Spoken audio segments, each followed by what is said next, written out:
Well, hello there, friends, viewers, people of non-human nature doing human things. Hey. Hi.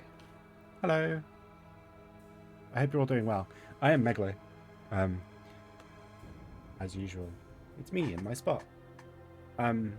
Welcome to Explore the Beyond, The Grip of the Fungal Queen, episode 3. I am once again extremely tired. It's my default state of being. But we're going to play D&D. I'm very excited. We're going to have an interesting and fun-filled session. I hope you're all doing well. Yeah, let's get into the D&D by bringing in the victims, also known as the players. I only got 10 darts, but I had 50 blowgun needles. Ah, makes sense. I'm now down to 47. Okay, well maybe make sure you after a fight if you can. Try to ask them. Yeah, I'm not touching them. They can stay in the bodies. Okay. I'll buy more. Fair enough. Interesting assessment there, Josh. Thank you for that insight. Hello. Hello. Hello. Hello. Hello. Who did the recap last week? Was it Josh? I feel like it was Josh. I did. Yes. All right. Chloe, since God you damn it. told me you had took so many extensive notes, you can do it for me. I did. Go for it. Go wild. So, I just need to figure out where the gap between session 1 and session 2 was. It was We after you fought crows started. last time, didn't we?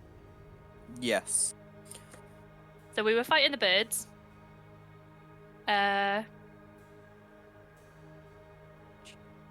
We met Malakia. I keep wanting to call him Malachi, and I know that's not the right name. So yeah, we met Malakia, who is trying to recruit us, essentially. We said no and tried to run him over. We tried to get out of the forest, but Owen ends up taking a wrong turn and going into a really nasty spot. So Alura and Tulip managed to navigate out of the forest while Owen rests. And as we come out of the forest, we go a little bit longer and we realise we're actually going in the wrong direction. And then Owen has woken up and he is now taking us in the correct direction. And I fell asleep and had a dream. What was the dream about? Talking to Malakir, but being happy about it. I see. Thank you for that You're welcome. actually surprisingly concise recap. I thought I'd better not ramble on for too long. Whenever I say to Half people an in hour the past, recap. whenever I say to people in the past, like, just be concise, and it's like still a 10-minute recap, I'm like, oh, we did a lot then. That's good. Yeah. I do forget sometimes how much we can get through in a session, and I'm just like, oh, Yeah. oops. All right. So while Alura's asleep, having her dream, we've got Grant still awake, correct? Tulip, I think you're asleep as well. Soundo. Nice. Grant, you are the only awake one out of the three of Yes. you. You have Taryn and Owen still awake. Kind of talking quietly to each other as you travel up the road back in the correct direction. Listening in, you can hear them talking about their plan of action for when they reach the spot, or past the spot that they know is coming. Yeah. Which would be the spot past the blighted area, essentially. And they seem to be having a heated discussion about it. Owen is fairly intent on just kind of charging through, whereas Taryn is a bit more conservatively kind of trying to lobby for a more elongated and less direct route. But the counterpoint from Owen always seems to be that would require going off-road, which could easily leave them lost in the forest, or, worse. And that conversation seems to just be continuing and continuing, over and over. Like, occasionally there's a different point being made, but at the end of the day, it all comes back to the same thing.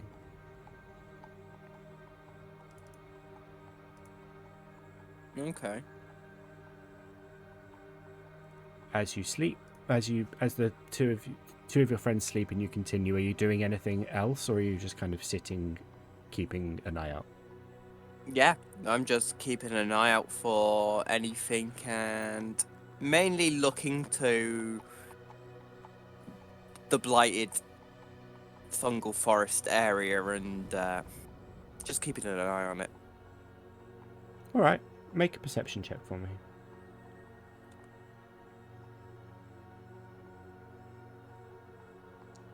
It is 9. 9.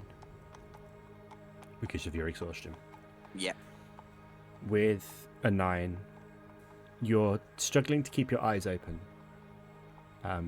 There are solid sort of periods of about a minute to a minute and a half at a time where you're not asleep.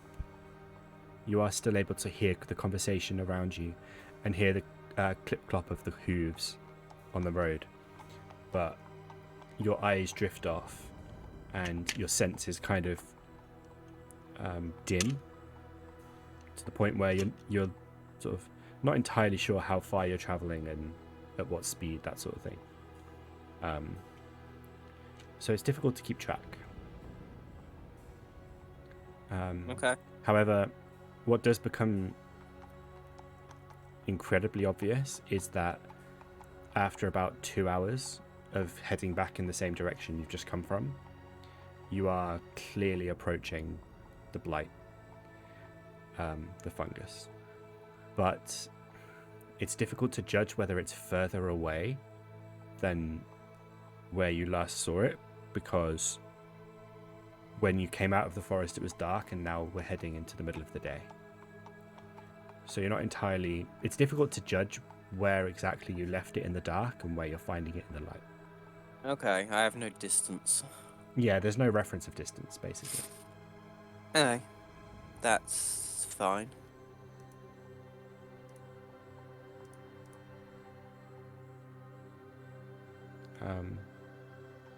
As you are approaching, we're still only in a couple of hours into your rest, you two.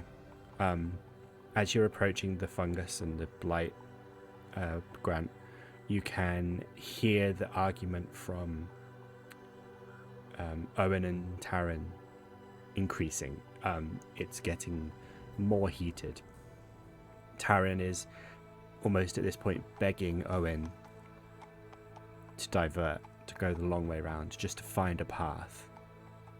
And Owen is almost insistent, is adamant that there is no other way. This is the only way, and they're just going to have to kind of grin and bear it and power through. Otherwise, they're never going to make it to the destination. I'm assuming I'm like close enough to Owen to like put my hand on his shoulder. Yeah, easily. As that's happening, then I will finally just kind of open my eyes fully again, kind of be a bit more alert, even though I'm still completely exhausted. Put my hand on Owen's shoulder and, mate,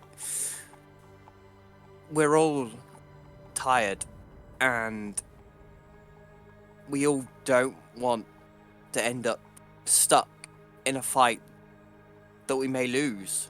It's better to take the longer route unless you're physically adamant that where we're going can help us, because we all need our rest, and these guys hopefully in a couple hours will be able to at least assist us if something happens. But for now, we shouldn't push ourselves. Roll a persuasion check for me. I was being concerned, but okay. Yeah, but you're trying to persuade him to your line of thinking. Yeah, that's oh, that's a -1 technically. Yeah. If we're doing that, great. That's my first one, so woohoo! That is impressive. Yeah. That's an impressive one. I'm quite proud of that. You somehow tried to persuade him, but instead insult his family or something. I'm still just mumbling in my sleep, and I'm just gibberish. What you think is like quite a rousing argument in favor of Taryn's plan comes out a bit jumbled. You can't quite get your thought process in line to make it coherent. It all seems to slur a little bit, and you're aware that as you speak, your words aren't having the impact you would expect them and hope them to have. Owen looks at you over his shoulder. I agree. If we went the long way and we were able to rest, we could be more capable of potentially fighting off whatever comes at us. But how can we do that if the fungus keeps spreading and we can't escape it? What if we find a long way round that happens to also be blighted, and we then get caught in the middle of a forest with our pants down again? Better the route we know than the route we don't.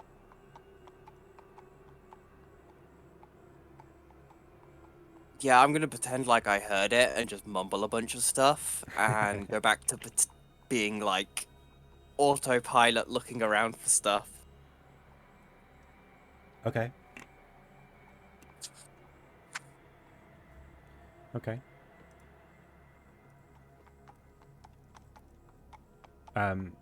He powers on, and at this point, Taryn is kind of resigned to not getting his way.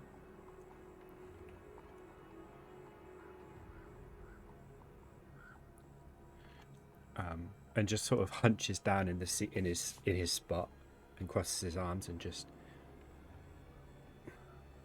You can hear him grumbling and mumbling to himself, but you can't make out what he's saying. And another couple of hours pass, and then another couple of hours pass. And at this point, you've gone past the peak of the day, past noon, into the afternoon. And everybody's getting a bit grumpy. The fungus has started reappearing quite heavily. To begin with, it was just the roots that you've seen previously that have just snaked out dozens and dozens of miles. And sometimes they go underground a little bit and then resurface, and other times they go underground and disappear. Sometimes they stay just on the surface and twist over any obstacle in their way, almost just claiming the land for their own. And it's not long after that you start seeing the coverings that you've seen previously. The layers of fungus just sort of growing on top of each other. Almost the further you travel, the more you can see the evolution cycles that it goes through. Fairly rapidly, it would seem. From within half an hour, you go from having nothing on the ground to having sort of one layer with another layer already growing on top of it. Kind of going back to the lasagna metaphor where you've just got layer upon layer upon layer. You can already see that it's evolved into a new thing that seems to be kind of pale in the open sunlight and dark in the shade. And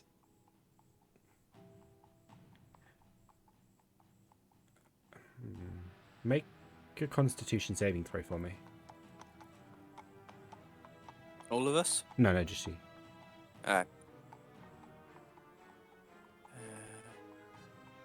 Which one's saving? That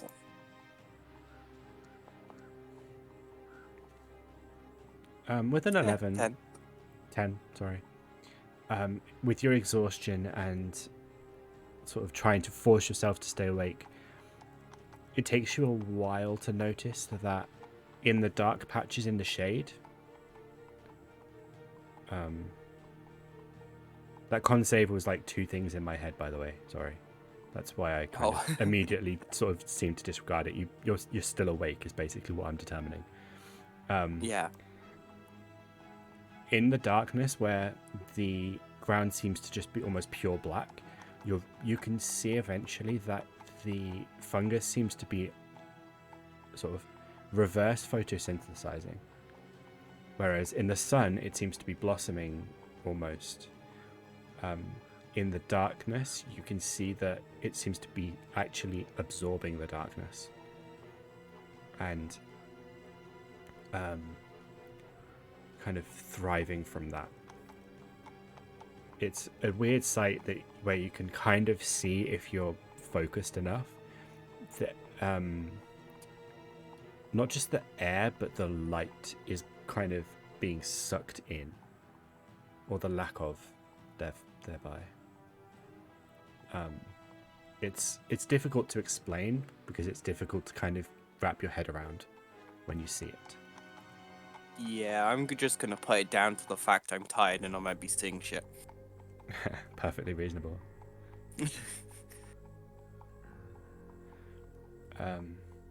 Alright. Another couple of hours pass and the long rests of Alura and Tulip come to an end.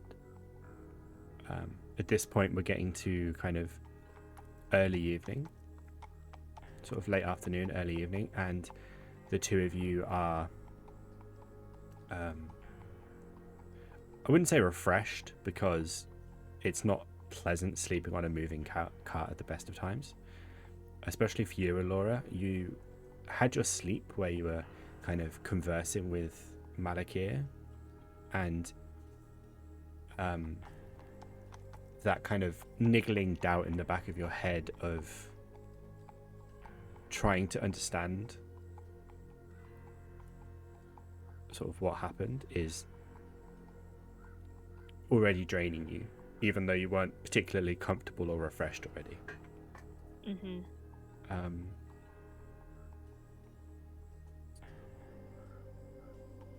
Tulip and Grant, make perception checks for me.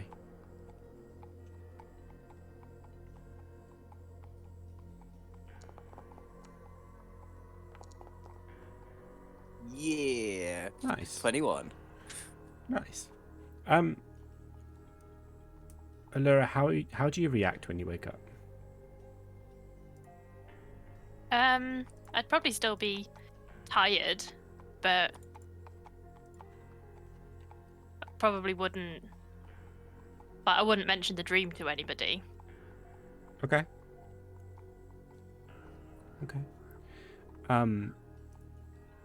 Grant, more so than Tulip. As Alura wakes up, you know there's something immediately different about her, and it takes you a second to kind of get a grasp of what it is. But you can see that her fingernails seem to now be kind of almost veined or threaded with like black, brown, and sort of very deep red roots. Okay. And Alura, where maybe however long it takes you to notice this, it's very uncomfortable. It feels like your fingers are really swollen and they're kind of just pulsing.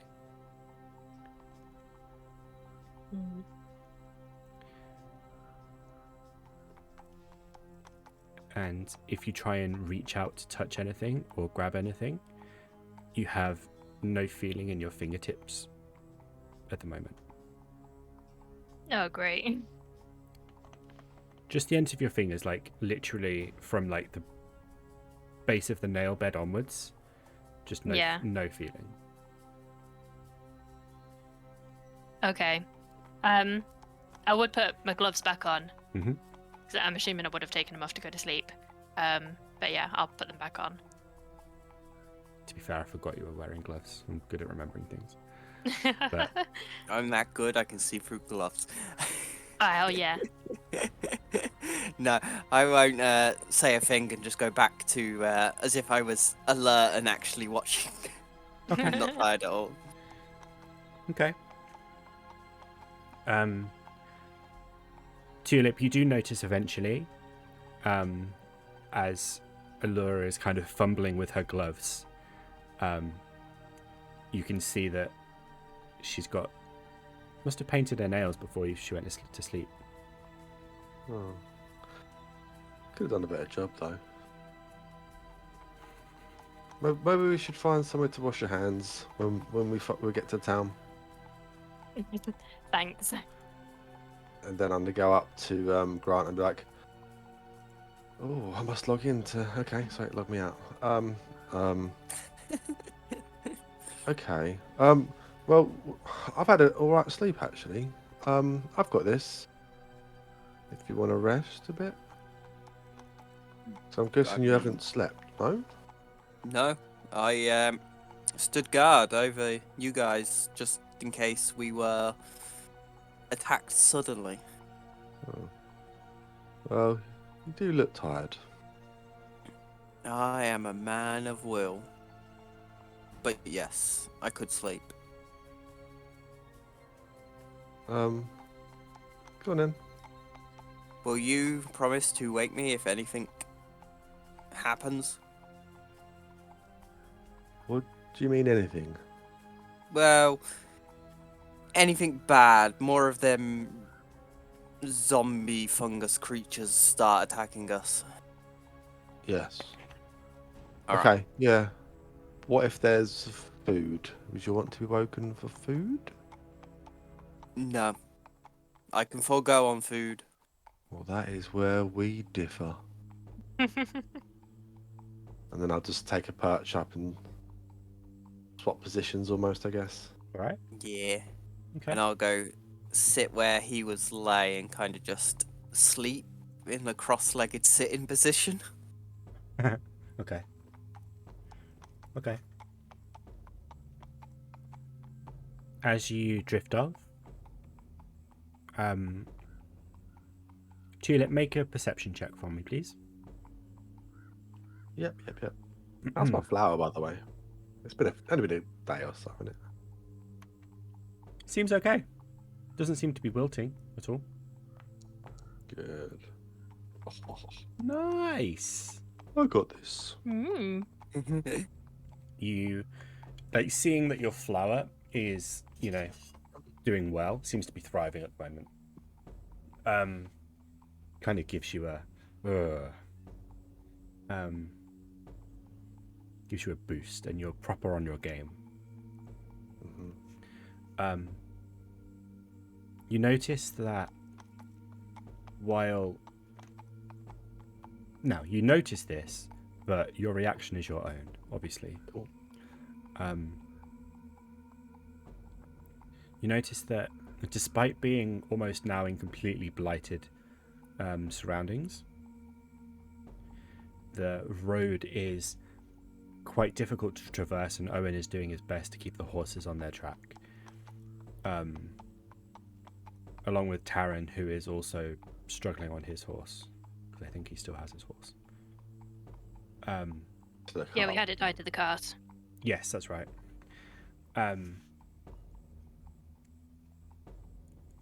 You notice that there's a lot of movement in the woods beyond the tree line. Slow movement, not like fast running. Seems slow and considered. In the woods that's blighted. Mm-hmm. Okay. Moving alongside, like following us, or Kind of, yeah. There's it's a combination of like past you in both directions, if that makes sense. But Okay. you can't tell you can't see whether it's the same thing sort of running backwards and forwards. It doesn't look like it. Okay. Alura, what do you make of that over there? And I'll point him out. I'm gonna look for what he's pointing to. Okay, roll a perception check for me.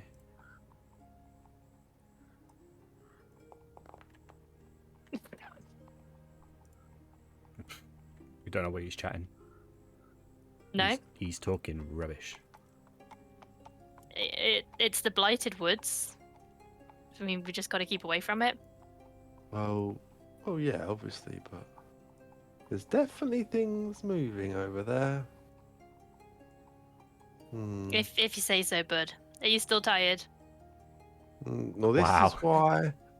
This So is why condescending. I am on lookout and you're not, I guess, because I can see everything.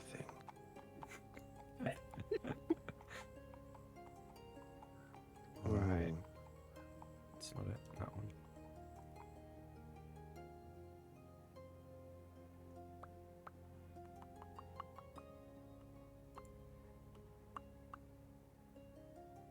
What do you mean the canvas drawing failed? Just I can see it. Didn't Not for allowed. me. Oh, it logged me out. That's why. Please hold. Oh, Please Yeah, hold. that's exactly what I had earlier. Yeah. Wait, did it log you out of just the game, or did it log you out of the full Foundry? It logged me out of Forge. Oh, yeah. Normally, that used to happen to me, so now every time that I load it up, I will always log out and re-log in just in case, and it stopped doing that. It's alright. It's loading now. Very weird and annoying bug. There we go. It loaded. It's all Gucci. There we go.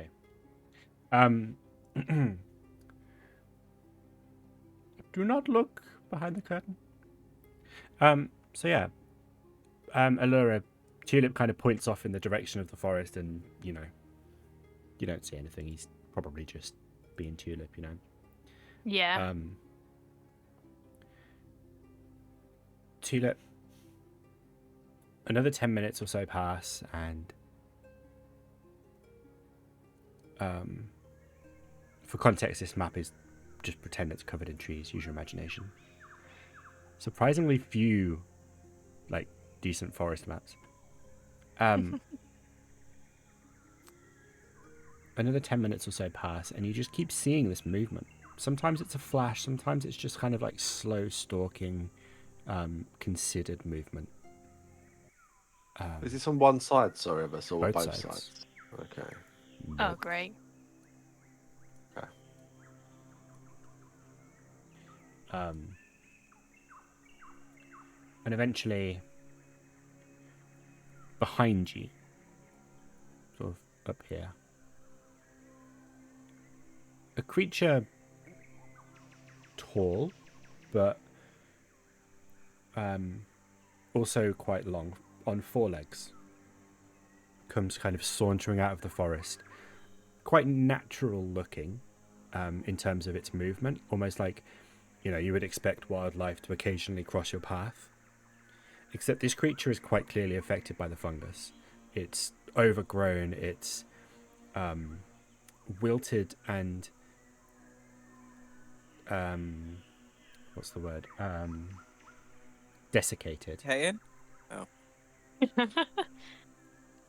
What did you say? I said decaying. Oh, decaying too. Desiccated and decaying. And as it kind of walks across the road, it gets to about halfway and stops. Please ignore the terrible It's not terrible, but oh, did that pop up on here? No. It just kind of stops halfway across the road and turns its head. And as it turns its head, you can just see spores kind of flying off in every direction. And it turns and looks almost directly at you, Tulip. And then you hear Owen just, whoa, whoa, whoa, whoa, whoa, and pulls the horse to a stop. And you just hear him go, and you could hear Taran as well. What on earth is that? Why do this? Why do you do this? Automatic, directed. Thank you. So before you, in front of the carriage, you have, basically there are just two quadrupedal beast looking things. Animalistic, bestial, but blighted and fungus infected. Same behind you, there's just one creature at the moment just kind of staring directly at you, Tulip. Not in recognition, not in a sort of familiar way, but more in a just kind of, you are my target. Oh. And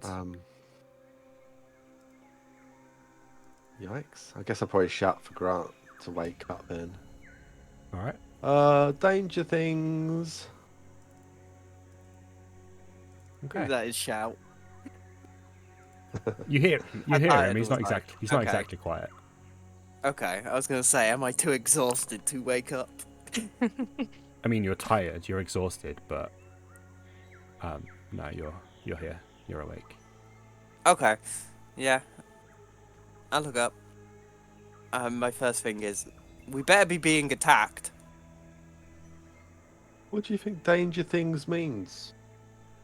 I don't know. You saw something you don't understand and got scared? Look. And I'll point to the one behind us. So I don't know there's one at the front yet. I've not been looking.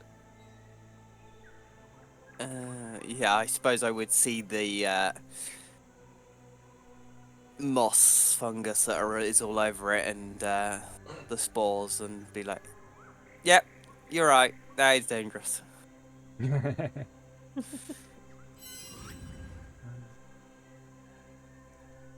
What's the plan?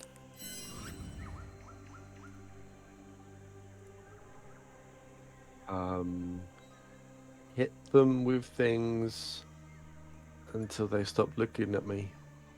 Hit them with your best shot. That would work, but I was talking more to Owen, and if he's gonna try and run past, or I would say run away from it, or are we gonna try and take it out to see what it was? You hear Taran just go, yeah, and charges forwards on his horse, and starts trying to swing his sword down at the kind of larger creature at the front of the cart, which immediately evokes a response from both creatures at the front. Currently, it is just Taran engaged.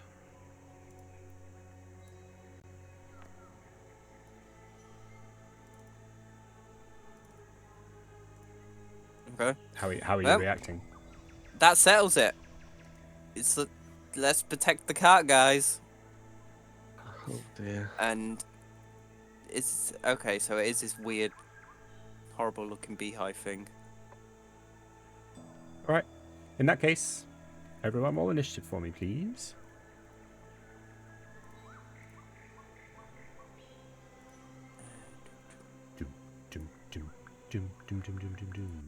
Oh, I keep losing initiative. There it is.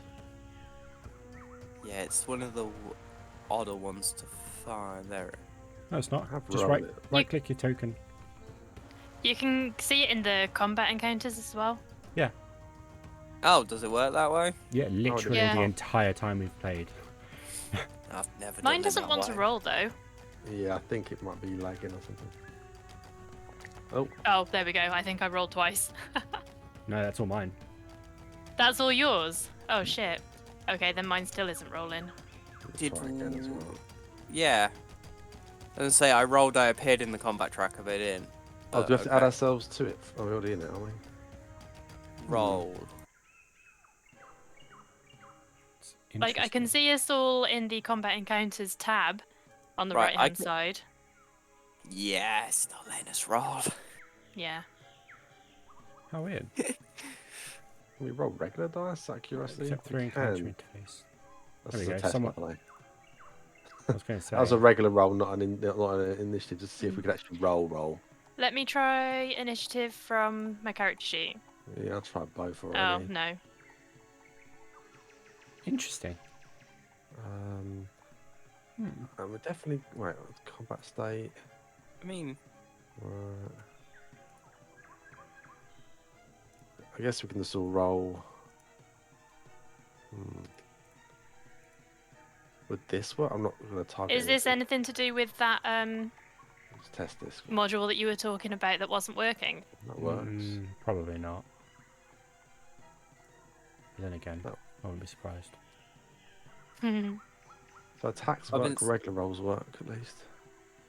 no. We can roll just D20 plus whatever. Yeah, I'm gonna no, it doesn't matter what you change it to. That is so weird. I don't just saw think we've ever dead seen appear this. across my name. Thanks. I pressed the wrong button. Alright. I tried something, I pressed the wrong button. Wait, I've just seen the name of these creatures. That weird, horrible-looking beehive is a wolf. Or was a wolf, I should say. Fair. I mean, If I that's a kinda wolf, get- it looks like it's got worms. Quick, deflay it. Oh, there's like a really tiny one at the front as well. I didn't realise that was Yeah. the third creature. Well, I saw them, but I didn't notice the brown bear, like, treant thing. I thought that was an actual just tree. See, I saw that one and thought that the other two were rocks. God, we would never have survived this actual No. combat. Ooh, who actually got to roll there? You did. Meglo, isn't it? I just said like, oh, re-roll initiative and it worked, but I don't quite know why or how. Nice. I mean, it worked. Yeah. I'm not happy with what I got. Oh, I'm not happy being first. I'll take it. Tulip takes a nap as his first action. Tulip. you're up Um, first. Okay. What would he do? Okay, so is this Sin Rebirth? That's not his name, is it? That's not Taran. his name. It's Taran. Taran, that's it. I don't know why he's got the wrong name there. Sin Taran run off and get stuck in and thinking, this probably isn't a good thing, but I can't let them do it by themselves. But I'm gonna go for the smaller thing. I Alright. think. So I want to move down 20, and I'm just gonna go for a regular hit. Okay. I think I probably shouldn't, but I think he would. So I go for a regular attack on this first thing, but you know I'm still gonna hold my breath because you know I'm aware of what's been happening. Yeah, you've learnt the routine. All right, 18 hits. Nice. So just like a casual, like, oh, this is the littlest one. At least I can look like I'm doing something for now. And then, 9. Nice. Is that Okay. the one he tried to hit as well? No, he tried to hit the bigger one. Good. Um, Good. Yeah, this is good. As you swing down your axe, kind of, you're not running or anything. You're just kind of walking over to it and swinging, right? Yeah, probably just hopping off and then just like a little jog, you know, Yeah. I'm involved, so I'm helping out.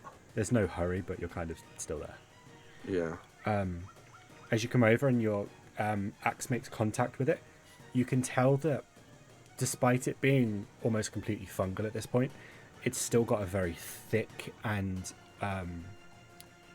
resilient hide underneath it, keeping it, protected. And while the contact is firm and strong, it sort of is winded for a moment and then recovers itself and sort of falls back on its haunches, waiting. Okay.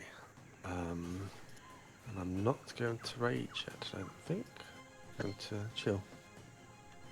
Well, not chill. All right. Alura.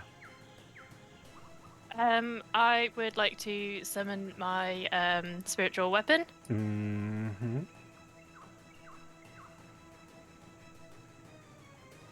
Ooh, okay, that actually happened this time. It's because I did it for you. Thank you. It's right. Can I move it, or do I not have that? You move and attack with a bonus action. No, I mean like with You should be able to. Forge. It's not letting me. Surprise, surprise. Can you select it? No. Hang on. Yeah, I'm definitely on select tokens. I can't select me though either. That's weird. I think you should. Can you all refresh just quickly? See what happens. I say that and I just see the cursors all just fly to the top. Just like, oh my god, they all listen to me. I have the power. Close. Ah, that's better. Cool. Thank you. So I am going to summon this one over here. Oh, I've lost my character sheet. Pop out. Just double checking that is that range. It's like 120 feet, isn't it? I believe so, yeah. 60, I think. That's enough, though. It's definitely close enough.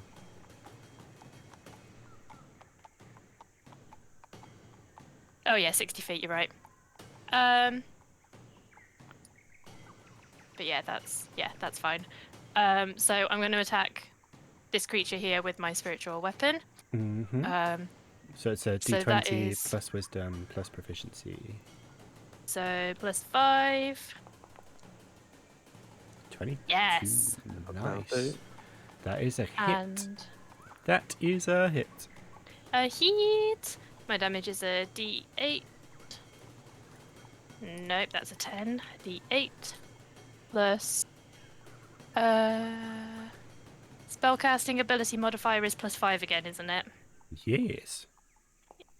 Yes. 9. Nice. Cool. All right, nice. Describe your spiritual weapon and what it does. It's a frying pan. It is a frying pan. It's just gonna manifest near the back of this creature's head Mm-hmm. and just give it a good bonk A jolly over the good back bonk. of the head. Jolly good bonk.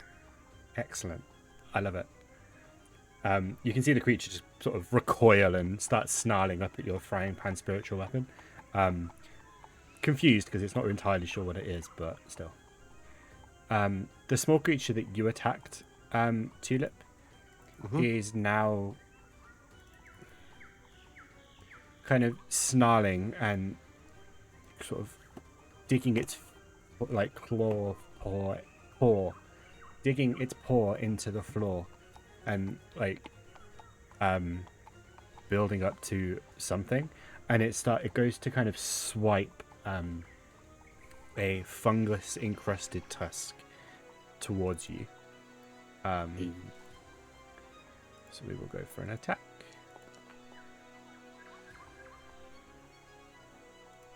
Does 9 hit? Unfortunately not. Okay, well, that was a great turn.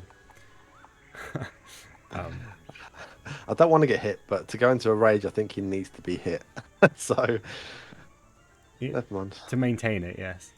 Well, no, Or- for or me to you actually need- want to. Or Yeah. you need to attack. Yeah, no, for him to actually think, I need to go into a rage, yeah. True. The big creature that the spiritual weapon just attacked is going to go for Taran. And it kind of reels back on its hind legs, and reveals that it's got a very bear-like shape. You can still see some of the fur tufts just kind of poking out through the fungus.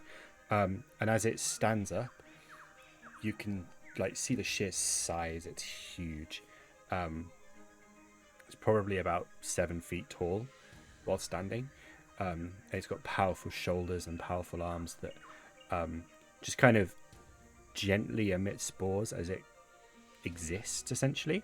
It's coming for a swipe against Taran with one of its claws for a 20, which hits. Oh. Yes.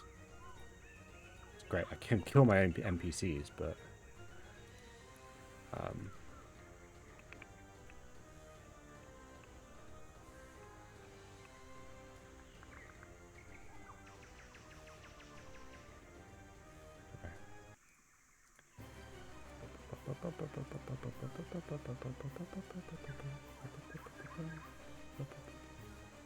what did I roll? 13.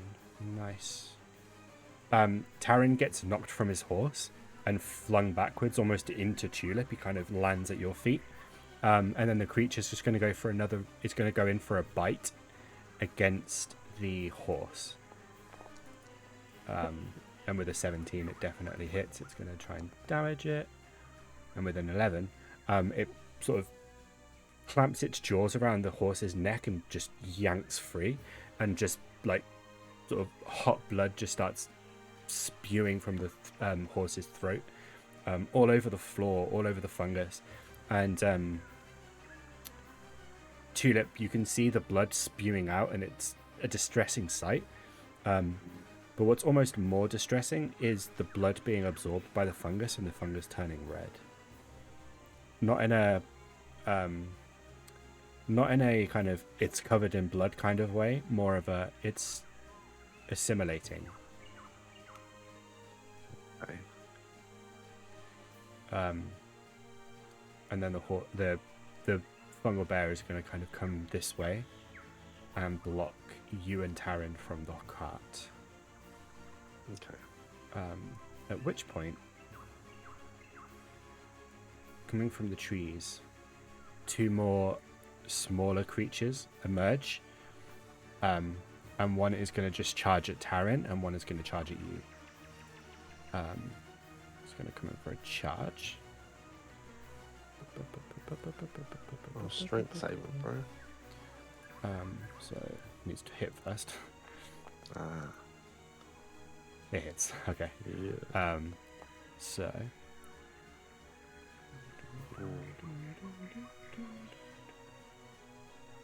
So it's charged 20 feet. It takes the 1d6. So I'll do tusk damage. You take 6 points of slashing damage from the tusk.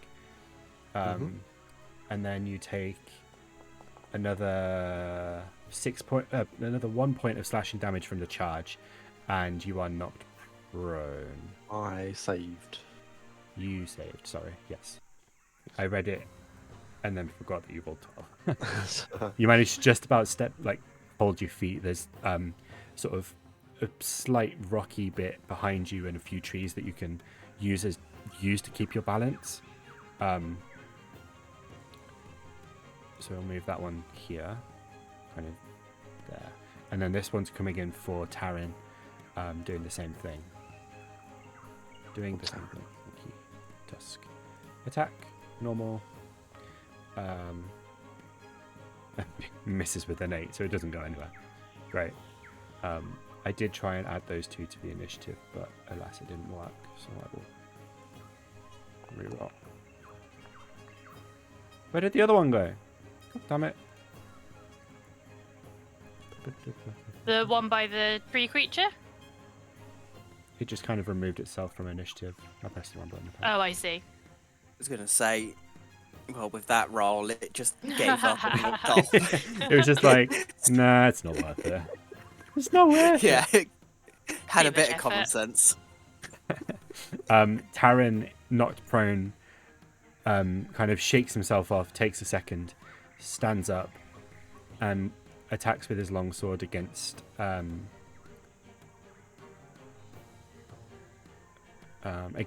the sort of creature that just came for him but missed. He's going to retaliate with a 17 that hits, and 7 points of slashing damage. Nice. Much in the same way, though, the creature seems to have really tough hide that his longsword just can't seem to break through. Owen, caravan leader, takes a deep breath and sighs, and both Alura and Grant can hear just the sound of resignation in his voice, just ugh, you know. And he stands and jumps down, coming for the big bear-like creature. What do you mean, token that no longer exists in the world? Oh, God. Do you instead then? Jesus.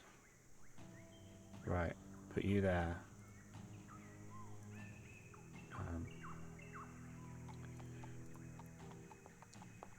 No, you're there. You're there, Owen. No, you're not. You're there. Cool, right. We're back on track. He pulls out his longsword, as I was saying before I was rudely interrupted, and swings for the bear-like creature and hits with a 17. Nice. And does 7 points of slashing damage. Nice. Okay. Is he gonna do it again? Is he gonna kill his own creatures? Owen jumps down off the cart, steps forward, and just takes a well-practiced slash with his sword, sort of pulling off a bunch of fungus and holding his, you can visibly see him holding his breath as the spores just spew out all over him. And he kind of moves to cover his mouth and face just as best he can. That's not what I want to do. The creature at the back, however, kind of currently left to its own devices, is going to charge towards Grant. No. And is going to attempt a bite on you with advantage for some reason. You're exhausted. No, that doesn't matter. Why has he got advantage on you? I don't know. Not me. He missed. Do you want? I was gonna say, do you want to count that? I mean, Yeah, I'm it's fine fine. either way. No, it's fine. He missed. Do I still need to do a saving throw? No, he didn't hit you. No. You managed to just about step out of the way. You're, you know, while it jumps up and it is kind of frightening, just at the speed and ferocity that it comes at you, you're fine. You know, you've faced worse kind of predicaments than this. Definitely. It is also now your turn. Well, I wasn't expecting the wolf to. Well, I was expecting this creature to run up, but not like that. I will. I guess. Stab it with the trident. Oh no. Okay. Yeah, I'm pretty close. I'm not gonna do anything crazy like going close. I am gonna be keeping my distance as I stab it. What will this roll? Because I actually have two different rolls, I realised. So it's a 17 to hit, which hits. Works. And then if you're using two hands to stab, roll versatile. Oh. I mean, I would be, considering it charged at me, so yeah. Okay, 9. Nice. Yeah. The trident sort of burst through its chest cavity, and you can feel like there's still some solidness inside, but also it's definitely more hollow than you would expect.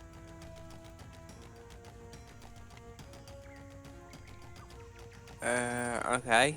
Then I'm gonna use Step of the Wind, which is to spend a key point to disengage. So I'll spend a key point to basically move to the front of the cart. So You could bonus action disengage and not use a key point.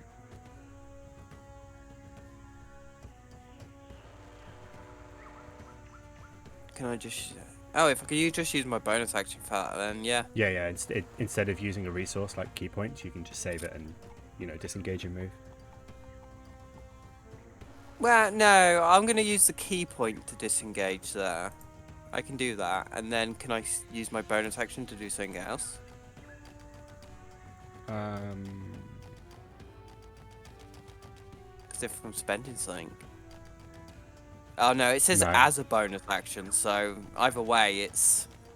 Oh yeah, it's literally the same thing. You can disengage with Step of the Wind. Sorry. Yeah, so. Yeah, that's fine. So you move there safely. Oh yeah, no, I didn't read it all. It apparently just doubles it, so. Yeah. I'll go there, and that will be my turn. All right. The sort of small blighted creature that ran in first to attack you, Tulip, is now going to continue moving through and is going to attack you with a tusk like the other one did. They get another attack this round then? They didn't roll initiative. That was a surprise as they charged in.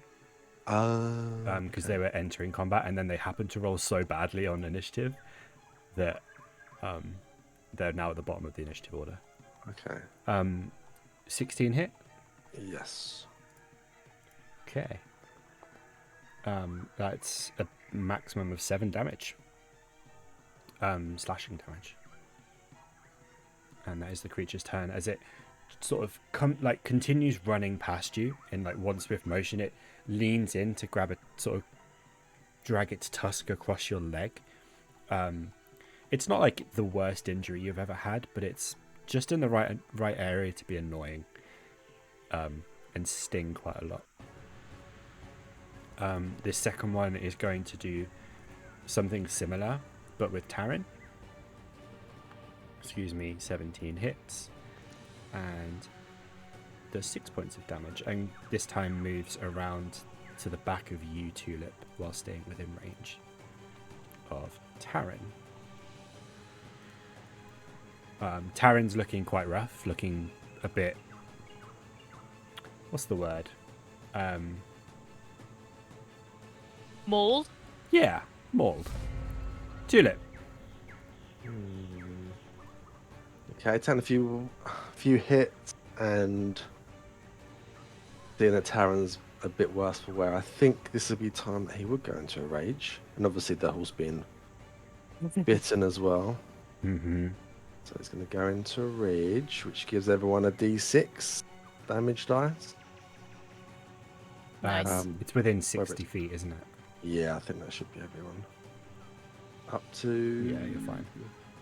I mean, Really? 60 feet? Yeah, is it 60 or 30? I think 60. I mean, it doesn't matter. Everyone's within, but... Yeah. I mean, that's amazing. Yeah, use it once. What? Which one do I hit, though? I mean, these ones are littler. But this one there bit the horse. I guess I'll go for the big one because he bit the horse and he looks the more dangerous one. But now he's seething and angry. He's not going to go reckless though, I don't think, because then if I miss, that's quite bad. But then everyone gets good hits on me.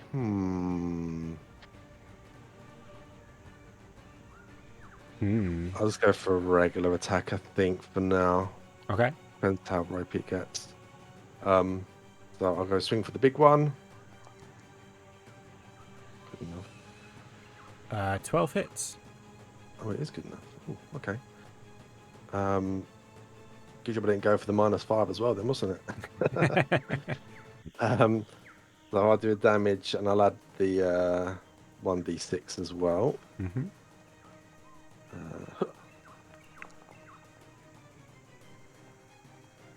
13. Well, well, well.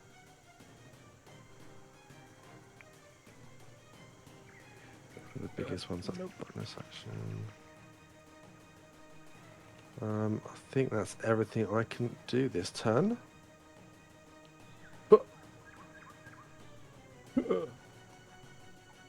Was that? Oh, where have I did gone? I was going to say, where have you gone? I'm going to reload again. I don't know why it kicked me out. Your entire character's gone. How strange. Hang on. Hmm. I was like, wait a minute. It's not the creature's turn. It's Alura's turn. You were there, weren't you? Something like that. I'll tell you when the map loads.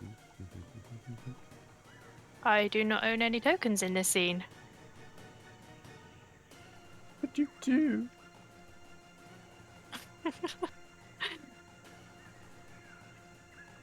I don't know what's going on.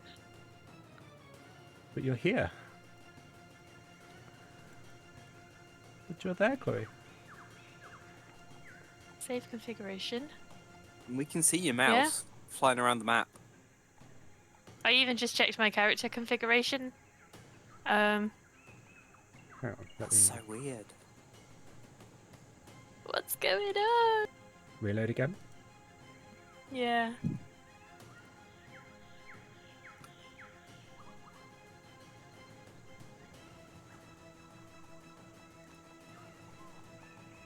Oh, that's better. Yeah, you're in. So I think I was technically... Oh. Apparently it's currently not my turn. Do I have to re-roll? Let me... I kind of placed you in the combat order. Is it your turn now? No. Oh my god. Are you able to give me like a number? I think I was 17. Because I was between Tulip and the ball, wasn't I? That's where you are for me. Oh, it's telling me to roll again. You're on there twice. How are you on there twice? What about now? I'm not on there at all for me now. Oh my god. What the fuck? What is happening? Oh, I'm on there again now. Right. Roll. Is that going to roll? It's rolled. Cool. Perfect. All right. Hey! So now if I go back, should be your turn. Perfect. Okay, so yeah, I was here. Oh, there's like a ghost of me over there. It's because you moved. Oh, okay.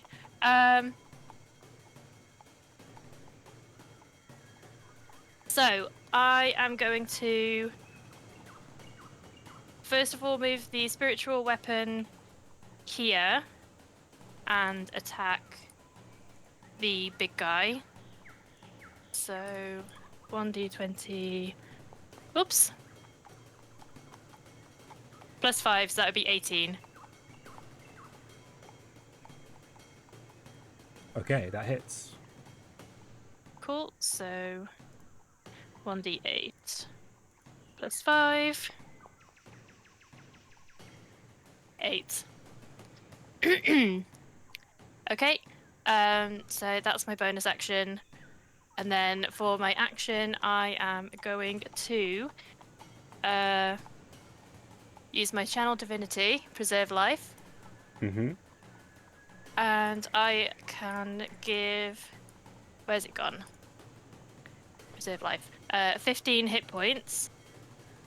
So within 30 feet, which I should have checked. Yeah.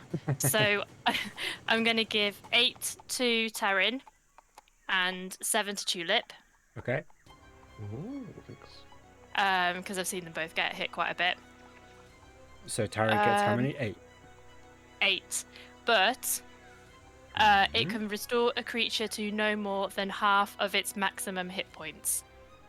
Oh. That's fine. So if, if you're like 2 away from halfway, you can only take 2. But if I'm over half, it won't work. Oh, yeah. Well, Alura wouldn't know that, so... So I don't get any hit points now. Just to check.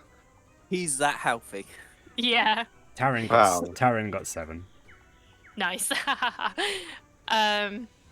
So I've done my bonus action, done my action.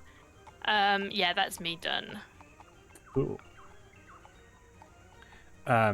This creature, not realizing Taran's been healed, is going to continue trying to tusk him.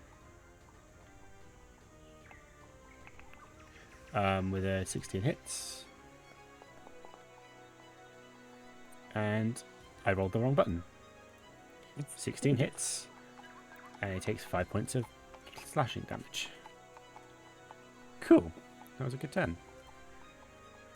The lighted bear is coming for a claw attack against Tulip. I think 22 hits. Mm-hmm. And you take 5 points of slashing damage. Actually, because I've just remembered, make a Constitution saving throw for me. Imagine remembering this earlier. Good job, me. Yeah, you're fine. You can feel spores kind of all over you, but they don't have an effect. Good. And then he's coming in for a bite on Taran. Again, 21 hits. Bloody hell. And 9 points. Taran gets grabbed in the jaw of this bear, flung around, smacks even into you, Tulip, and then just gets flung off in this direction, smashes into a tree, and just collapses to the ground. Uh-oh.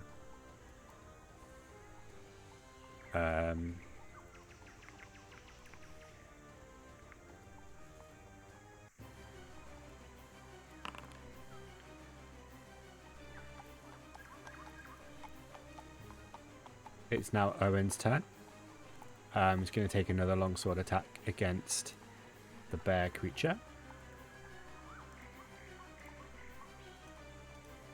And miss entirely, distracted completely by his last remaining, I wouldn't say friend, but employee. Comrade in arms being flung away like a wet rag. Just doesn't get a swipe good enough across and kind of ends up hitting the bear with its flat end of its blade instead of the sharp end. The creature at the back, closest person to it, is Alura. So it's going to jump up to you for a bite. Why does it get advantage? I don't understand. I think it thinks it's got pack tactics, but it doesn't. Does 9 hit? No. Thank God. Yeah, you're fine. With Warcaster, it says I can use a reaction to make an opportunity attack. Is that applicable here, or? No, because it hasn't Okay. moved. So it's only when it moves. Gotcha. Yeah. Cool. Grant, it's your turn. Yes. Well, seeing all the commotion behind me, I'm sure Tulip's got it. It's only 4v1, it's fine. Yeah. I feel like he's got it, and there's no need for me to involve. I've got to protect these super useful shopkeepers we've been keeping on our journey. Definitely throw them off as prey at some point. I will throw my trident at the wolf. Alright, make an attack roll for me. That's a hit.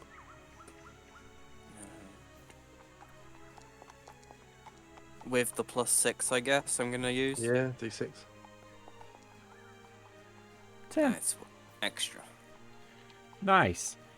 Your trident just goes and just with like a slight squelch just impacts into the creature and just is now sort of moving as the creature does. It seems to have embedded itself sort of in the sort of back of the rib cage. Okay. Um, Is it looking wounded? yeah, it's taken some hits. Okay, then I'm gonna actually move back to it. Well, I'm gonna. Oh, sorry, into Depending- the wolf, not the bear. Yeah, no, into the wolf. Well, this is what comes from you using the wrong words, Josh. It's not a wolf. I said the wolf. It says wolf. And he did say he's going to leave me to fight the 4 things down Yeah, there. because I haven't described it as a wolf, Josh. No, Just because that says But- something doesn't mean it's not what it is. that's what I'm gonna ask. You never described it as anything. Exactly, it's a creature. It's a horrible orb with eyes. Anyway, that's what I've been stabbing at. Okay. So yeah, I will have, because of me not having a trident anymore, like, started running at it, held my breath, and then I'm gonna actually spend a key point to make 2 unarmed strikes as my bonus action on it. With a flurry of blows. Is that it? Yeah, flurry of blows.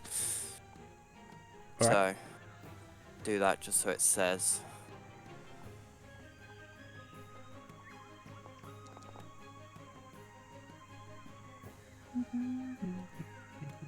I don't know, would exhaustion make that go down to 11? Yes. Okay. All D20 That's rolls are affected, so Alright. yeah. Basically, That's every 11. D20 you've rolled goes down by 1. Yeah, 11 misses. damn. Okay, well then, go Second. for a second one. Great. Also misses. Well, I'm here now, so Don't worry, Alura, you're safe from the creature that It's can't my hit anybody. Mm. This smaller creature is going to try and tusk you again. Tulip. Mm-hmm. 13. Misses. Cool. As it kind of turns and comes to a stop, it tries to tusk you again, but in your rage, you just bat it away like it's nothing. The second one tries to do much the same, Mm-hmm. and should have had advantage because of flanking. We're not using flanking this game, so it doesn't matter. 5 misses. Cool. Tulip, we're back to you. Ooh. Okay.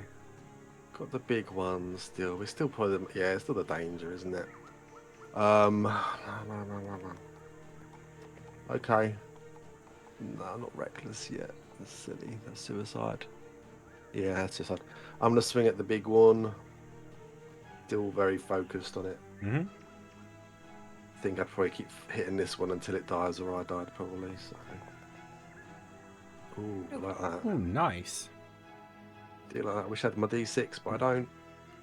Why not? It's only once. Did you use it? Yeah, I used it in the last one. I added it to the You did. Yeah. situational bonus. I can attack again as a bonus action because Yes, I've you got do. Great Weapon Master. Yes, you do. Oh, okay, that's a lot of damage. That's a lot of damage. How is it? What? I don't know. Why is it 3? Why is it 3d12? Is it Oh, do I get a bonus D? What? Yeah. Oh, I get a bonus D12, I think, for the crit, and then obviously it's doubled, so it's 2D12 because it's doubled, and then I'm gonna just get critical. It's done something. So I get the bonus attack for that. Oh, Great Weapon Master on the bottom. If I score critical hit, I can get another one as a bonus. Before you make the melee attack, the head weapon. No, that's the other thing. Battle cry? No. Savage attackers. When you score a critical Savage. hit, Yeah. roll that's it. 1. Yeah, okay, so we've got Also, double d12, then the plus 1. Okay, cool. I've just seen that there's a Great Weapon Master attack thing you can do. -5, yeah. So that would do it automatically if you use it. I didn't say I was doing it. No, though. no, that's fine. I just saw it as I was scrolling. Yeah. All right. I mean, 32 is a lot, so actually works out quite well. Describe your kill for me. Oh, nice. So I've just dodged 2 little blighted creatures that tried to stab at my ankles. They look small, but maybe they're not that small. But I don't know why. I'm so focused on the one in front of me. I don't know how they managed to actually miss because I wasn't really paying attention to them. But then after the last round, I did hit it once. Then it come back at me, and then that was just all the rage I needed. So I was just seeing if I can put my axe directly through it to the other side. So the biggest hit I could possibly imagine, directly through its centerpiece, shall we say? I mean, you do. You basically bifurcate it. It's now in 2 parts completely, and as you swing your axe, it just comes down, and you manage to break through the creature's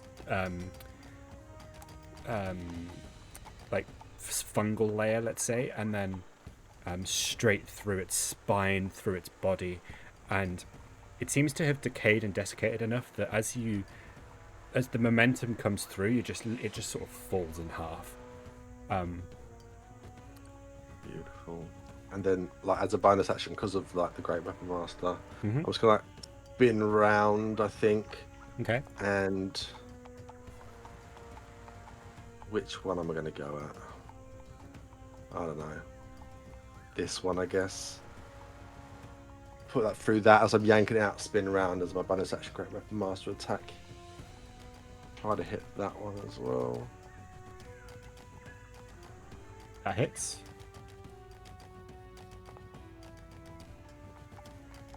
Nice.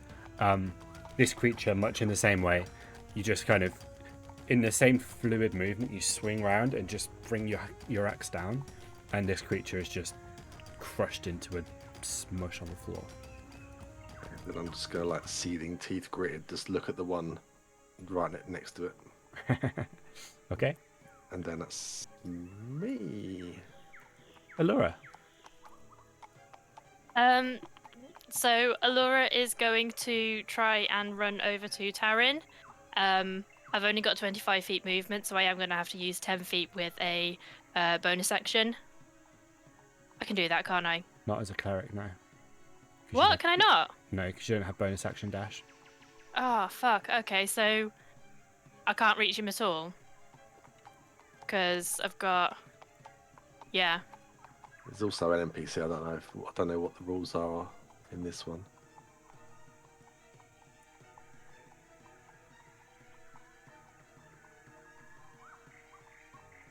Ah.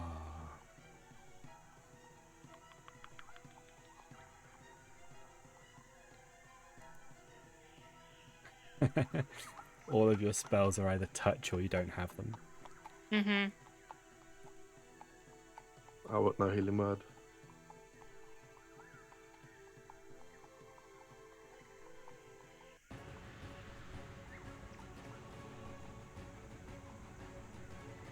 You can kind of see him in the distance, or the sort of middle distance, just spluttering and gasping for breath. Still just about alive, but on the verge. I'm just going to move my 25 foot, so... Okay. I'll move to here next to my spiritual weapon. Oh.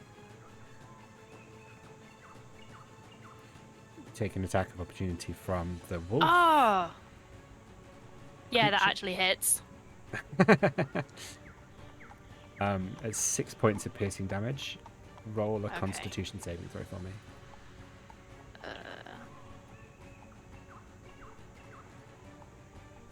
Saving throw. Okay. Just as you turn to run, you feel the teeth kind of clamp around your ankle slightly, but your foot is already in the process of pulling forward, so take the next step. So it doesn't get too much of a grip on you, but you can still feel that pulse, that just kind of sort of sharp, cold pain. But also what you do notice is that your feet are starting to go numb. Love that. Great, okay. So in that case, now that I'm here,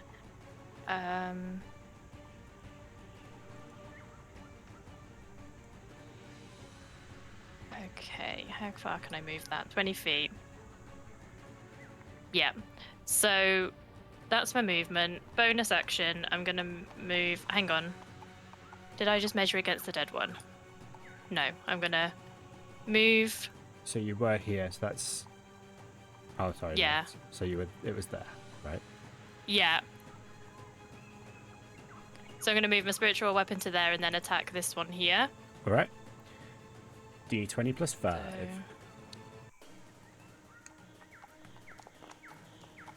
Oh, nice. Lovely. Okay. And then D8 2d8. plus 5. Oh yeah, how would that work? 2d8 or 1d8 and double it? Foundry tends to double, like two dice, so just do 2 Okie dice. dokie. And then just plus 5 for my modifier, yep. Mm-hmm.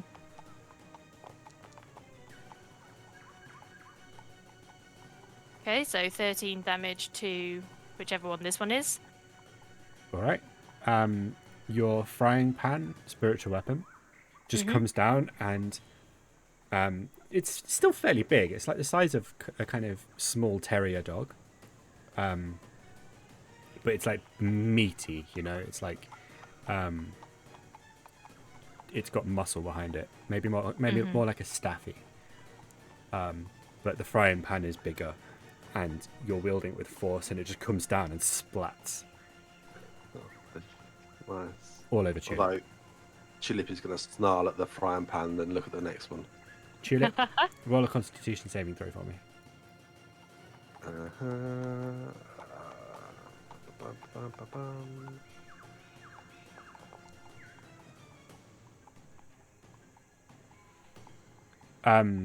In your rage, you're not thinking straight. And you're kind of taking these deep breaths.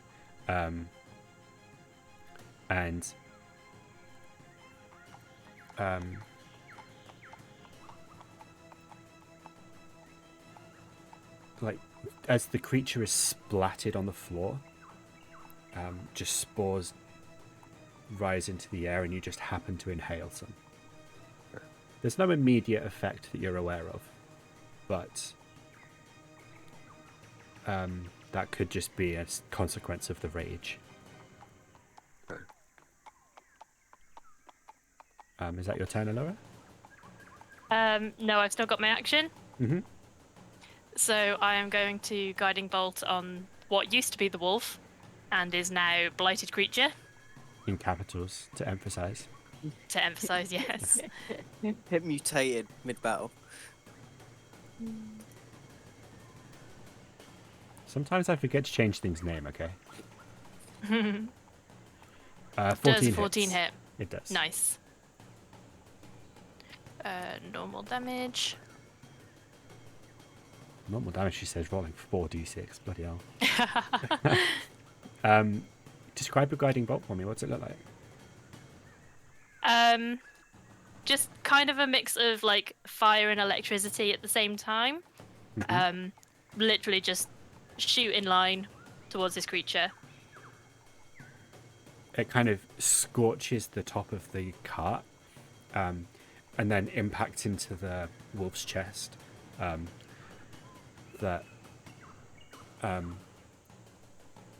Where through the hole, grants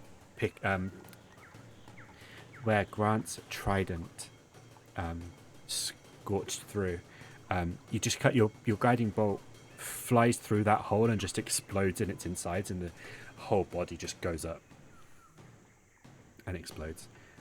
Grant. Yeah.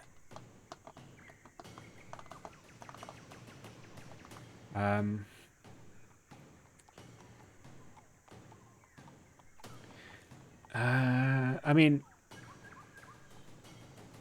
roll a con save for me. It's just a really low DC. Okay.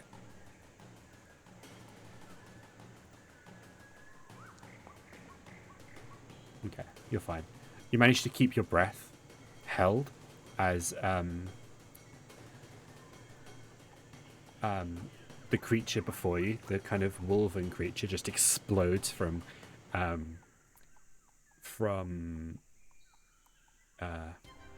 Alura's guiding bolt, and you don't inhale any spores. Okay. Do I manage to do anything to be able to like catch my trident as it explodes, or have I lost it and I need to go find it?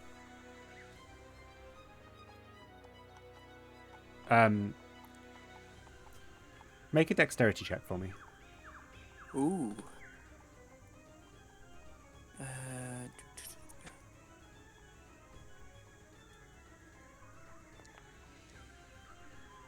Ooh. With an actual flourish that would make even professional acrobats feel slightly inadequate.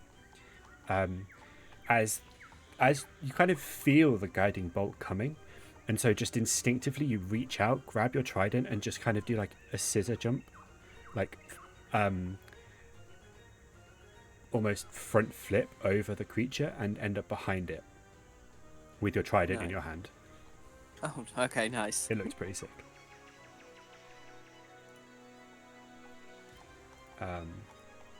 Okay. Owen takes a step forward, raising his long sword, and goes for a swipe on this last smaller creature. And hits with a 16 and does 4 damage. Great. Gets a D6 if he wants it. Oh, he does. I don't think there's a limit to how many people. I can check for you if you want. Ooh. 10. Nice. He just walks up and slices down and decapitates the creature, just like in a fit of rage. And that brings combat to an end.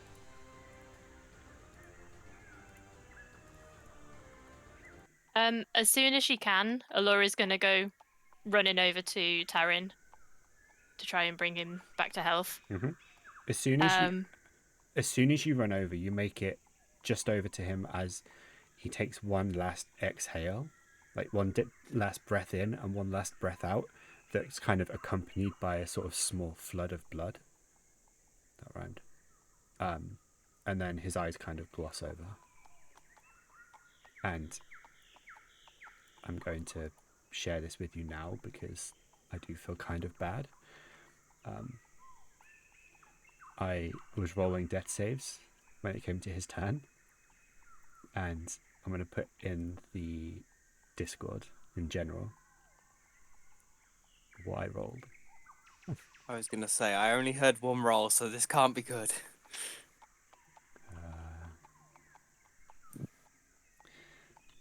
So if you're in the Discord, you can find out what I rolled. So the first one I rolled is the one on the right. Oh, that is awful. Uh-huh.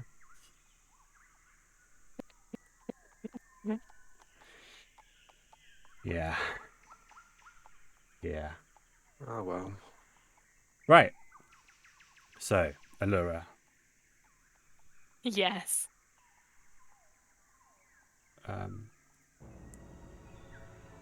You are stood over the now corpse of Taryn, who you weren't quite quick enough to get to.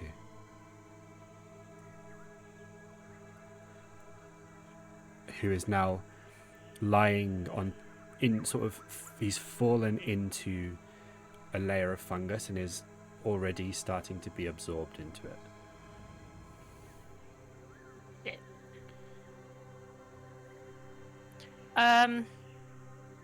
Can I... This is probably not going to go well. Can I light a torch and try and get the fungus off of him as best as I can? Try and burn it away. You can certainly try.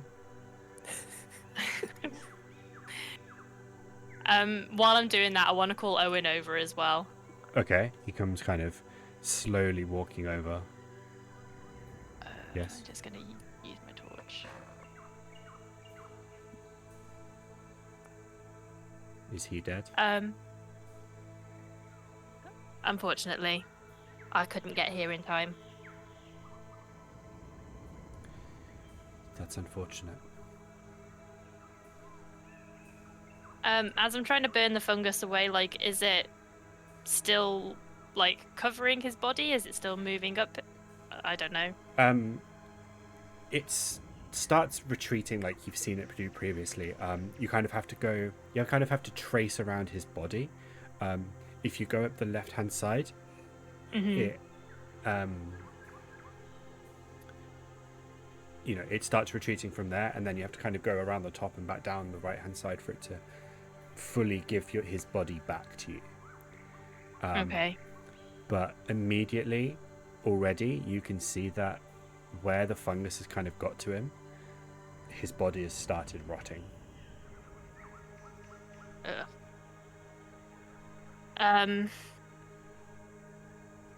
Yeah, I'm going to turn to Owen and say, if you don't want the fungus to take him and use him as a creature, we're going to have to burn the body.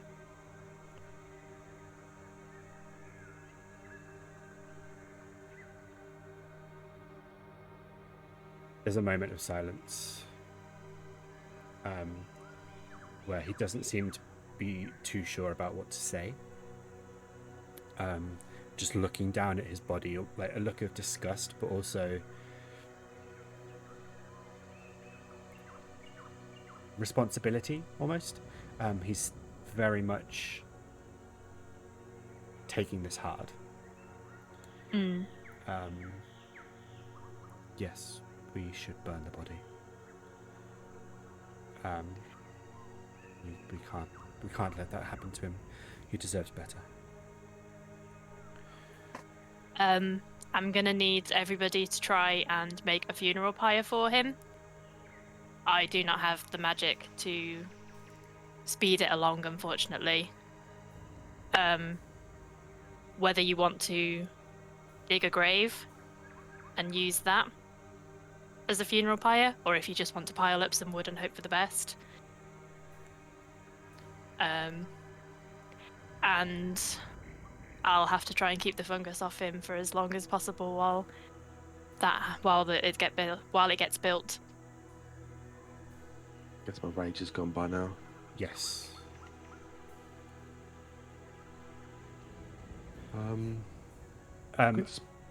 Sorry, Karen. Burn it quickly, and let's just keep going because there might be more things. Alura, you know the situation's bad when the things Tulip says make sense. Yeah. Tulip has some good ideas sometimes. Thank you. Self-preservation as well. There's Tulip and his magic stew, sorry. Yeah. I mean, come on, I'm glad you corrected yourself, but you shouldn't have to. I think we all know the difference between a soup and a stew. It's just more water. Pretty much. The chunks are a bit smaller. Yeah. As Grant, I would have made my way over the cart as all that was happening and come up, had a look, see that she's burnt it all, and that's all we can do. Unfortunately, I don't think we're going to do much else here. Hurry up. Just as a quick question, Yes. Because guiding bolt does radiant damage, I can't use that to like start a fire, can I? No. Didn't think so. That's fine. Just checking. Owen looks around into the forest and kind of out again. We can't get to the trees to get wood without stepping over the fungus.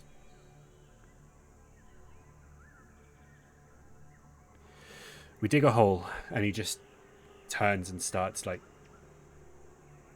trying to dig at the floor, and then realizes something and walks over to the cart, rummages through one of the crates, and pulls out 2 shovels and throws one to Tulip. Tulip throws it to Grant. I'm staying on this. He's staying on the cart. I look at it. I don't even go to pick it up. I just look at it and then I look back at Owen. We don't have time for this. They were normal animals that seem to have been infected also. Who knows what creatures are in these woods? We should burn his body and just carry on. With what, though? We haven't got any wood to start the fire. Just put a couple torches on him and set them alight. That's not how burning bodies works. Can we go I don't know. already? You have to get the fires extremely hot to melt the body. We cut off his head then. I don't not- think that'd make a difference. At this point, we're just desecrating the body. No. We leave him until he follows us as a weird fungus creature, and then we chop off his head. How would you like it if your best friend came back to haunt you as a weird fungus headless creature? I mean, I would have beheaded my best friend immediately after he died. It's what he would have wanted. So, he would have done the same to me. But we have no time for this. We need to go. Ultimately, Alura's going to be looking to Owen for this, because as far as she's concerned, Taryn was his best friend. We either burn the body or we bury the body. We're not leaving until we've done one or the other. Oh. Unless you'd like to continue on foot. How much can Grant see of the fungus around Taryn's body? I mean, unless Alura is continuing to... Yeah, she'll be trying to get the fungus away all this time, just constantly like waving the torch around. Yeah, I mean, doing that, it keeps it away, but you can see that it is trying to come back. Yeah. Is there any chance I can like grab his legs and drag him off the fungus or out of it? Do his legs have fungus on them? Not currently, no. Okay. So yeah, if there's no fungus on them, I'm gonna grab his legs and drag him to the middle of the road where there's no fungus. Okay. Okay, and then what? Okay, I was assuming you were gonna make me do something for it, but if you're not, then that's fine. No, you're just dragging dead weight into the road, that's all. Okay, yeah, I do it right. He's now off the fungus. We can safely I mean, pick him up, put him in the car, and take him with us. I do not trust that at all. Well, it's better than staying here. Oh, god damn it. I'm just going to run down. I'm quite strong. Grab a shovel and just start digging a hole. okay. The second you start doing that, Owen joins in, starts digging away, and within 5-10 minutes, you've got a good couple of feet. I'd like to imagine I started digging a hole right in the middle of the road, but then Owen was like, no, we need to go over that part. Then we kind of do it slightly to the side a bit. Okay, that makes sense. So we'll make it 10 minutes. Make it 10 minutes, all right. Yeah, you managed to dig a deep enough hole, and his body kind of fits in nicely. You cover it over, and Owen just kind of stands over the grave for a little while, after you've finished digging, but sort of not long enough to delay, but just hangs there a couple of seconds before moving back to the cart. I was to point out that like I get a little bit of short-term memory loss after raging, so I'm worried about what might have killed these big things on the road. That's where I want to go. Alura's going to say a quick prayer over the grave. Nothing specific to Hestia, just a generic kind of like funeral prayer, and then hop on the cart as well. Okay. Cool. We'll say his body is here. There's also a small matter of the fungal bear now covering or blocking the middle of the road. Great, didn't we've realise already that was stepping blocking the over road. it. While me and Owen were doing that, I guess the other people could possibly have tried to move that. You get in. The traders are literally just cowering at this point. Like, Useless. literally useless. They are the definition of dead weight. But I was thinking if me and Owen were shoveling, maybe Grant and Alura might have pulled the body away. I mean, I wasn't going to touch it with my hands. Alura wears gloves, so she could have tried, but she's not very strong. I would have, okay, if Laura was going to pick up one side with her gloves, Grant would have used his trident to poke and push the other side to get it out. You Alright. say pick up one side. I am currently about 4 feet tall. Not even I that. probably can pick up a leg. You're not even that tall. There we go. We'll 3 see foot if 7. our combined strength can at least move him out the way a little bit then. Okay.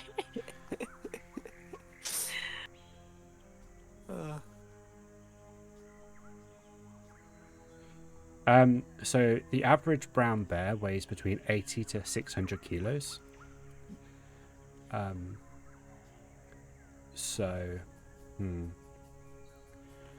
Both of you make a strength check for me. I was about to say, yeah, you guys Did I don't do it guidance without help. it? You can guidance yourself. I'm going to guidance myself. All right. So that's the roll. I mean, it's not bad. Oh, God. The stronger one Oh. rolls I worse. got 11.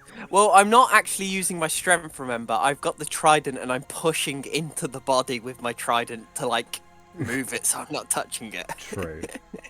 So we've got 22 from Alura and 12 from Grant. Alura, Throws the bear. you are literally... well, you're not necessarily throwing it, but you are somehow dragging it across the road, getting it out of the way. Whereas Grant is kind of meagerly pushing it with his trident, doing more like piercing to it than actual movement, but you know, occasionally he has a bit of momentum behind him. Alura's just pissed off at this point. Yes. Eventually you all set off and start moving, and start off on your journey again. The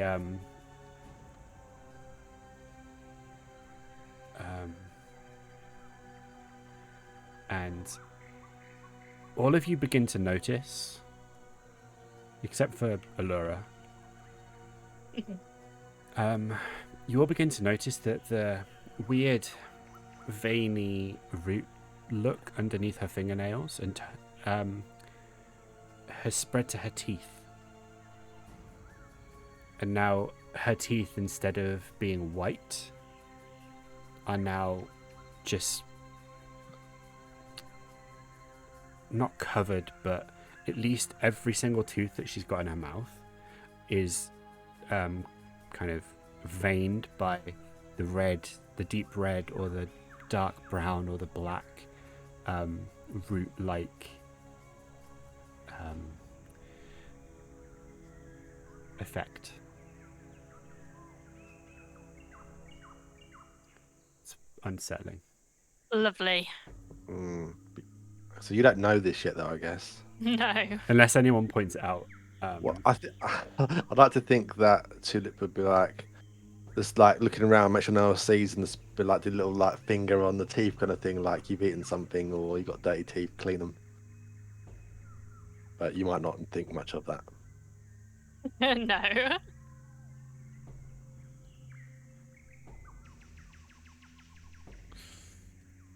Uh-oh. Anyway, onwards. Owen starts leading the horses away again. And as you are riding down the road deeper into the night, the horses are getting tired again. They haven't had much chance to rest at all. And they're starting to show signs of fatigue. One of the horses appears to be going lame on one of its feet. There's definitely a sense of a bit of a hobble to it instead of the kind of usual smooth gait it's shown previously. And it will occasionally stumble a little bit as it's walking for no apparent reason. And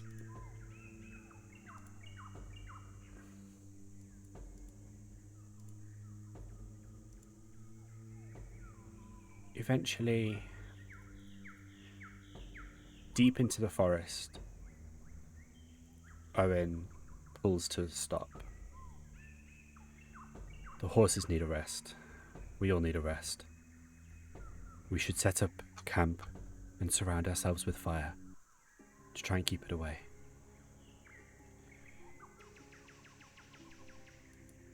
Agreed. We need a rest.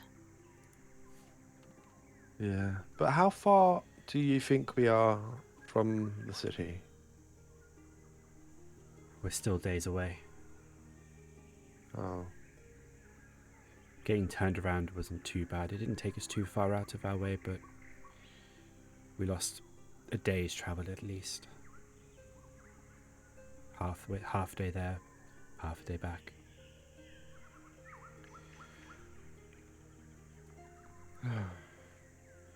We all need to rest properly. And tomorrow we go hard and try and make up some time.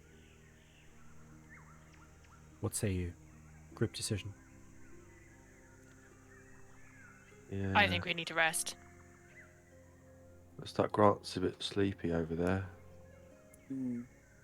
I'm trying to figure out how we're going to keep a fire going around us.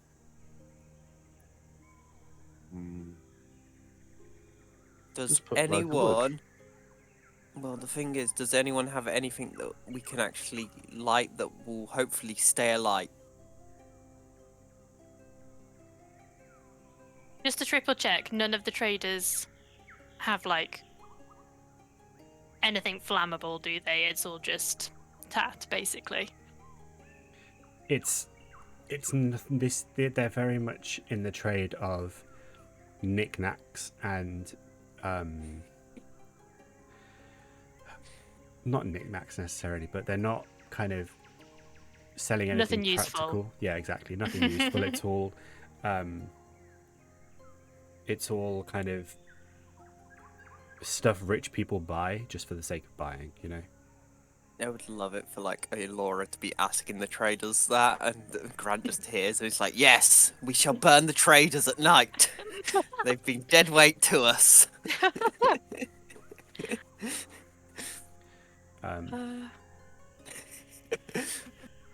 What say you? Do we stop or do we go? I don't think the horses will be happy continuing. We need to stop. I agree. Grant, Tulip.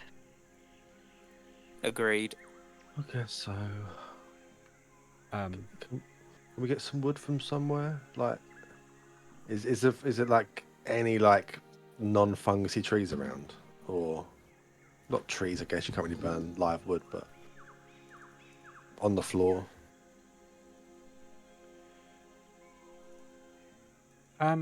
You can find some, yes. There's definitely some. There's enough around that you can start a fire. A big enough fire that could encircle us. That might be difficult just from the environment you're in, because you're in a forest, and setting fires in forests is usually not a good idea. Yeah. So, did we know if the fungus recoils directly from being burnt or just from fire itself? So we could just put one like on each point in the compass, and that might be enough. But if it needs to be like strictly burnt, then it might be a problem.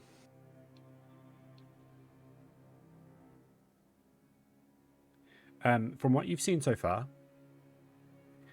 it seems to recoil from direct fire, i.e., when it's placed in the proximity of fire, so like putting torches close up, it'll recoil, and it physically, like, you can physically see it recoil, almost like it's a living being pulling back.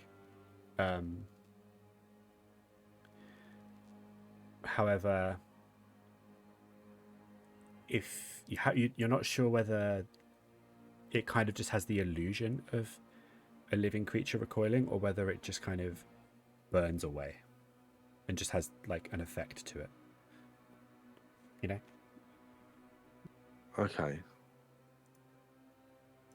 So, can we just put some fires around and maybe move some coals around or something? Let's just find a lot of wood.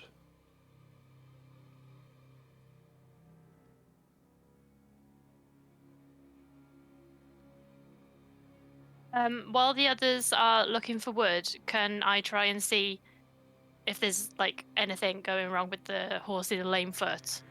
Like if it's got a stone in its foot, or if it's ill, or if it's just tired. Yeah, you can do that. You can like sort of have a look at the horse. Make a animal handling check for me first, please. I'd like to guidance this as well. Mm-hmm.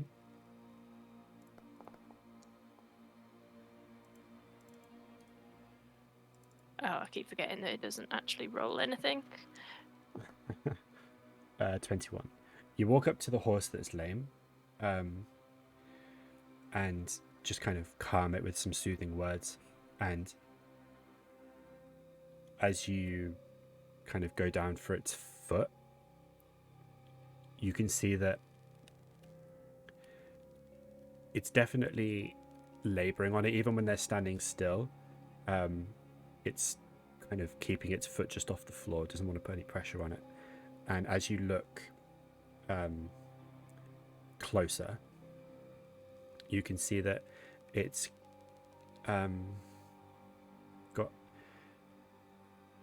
a splinter sticking out of just above where it kind of its foot turns to just bone. Like sort of just where it turns to bone, and like this splinter just seems to like extend right into the foot, into the leg even, not just the foot, and you can see it sort of protruding slightly from the leg for 3 or 4 inches.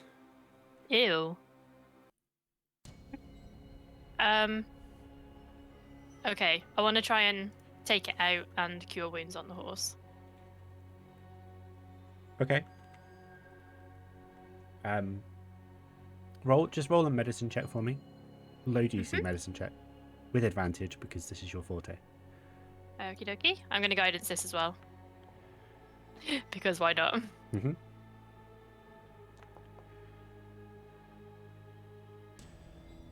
Okay. With a 20, you just gently slide this splinter out, and as you're sliding, it turns out to be about 9 or 10 inches long.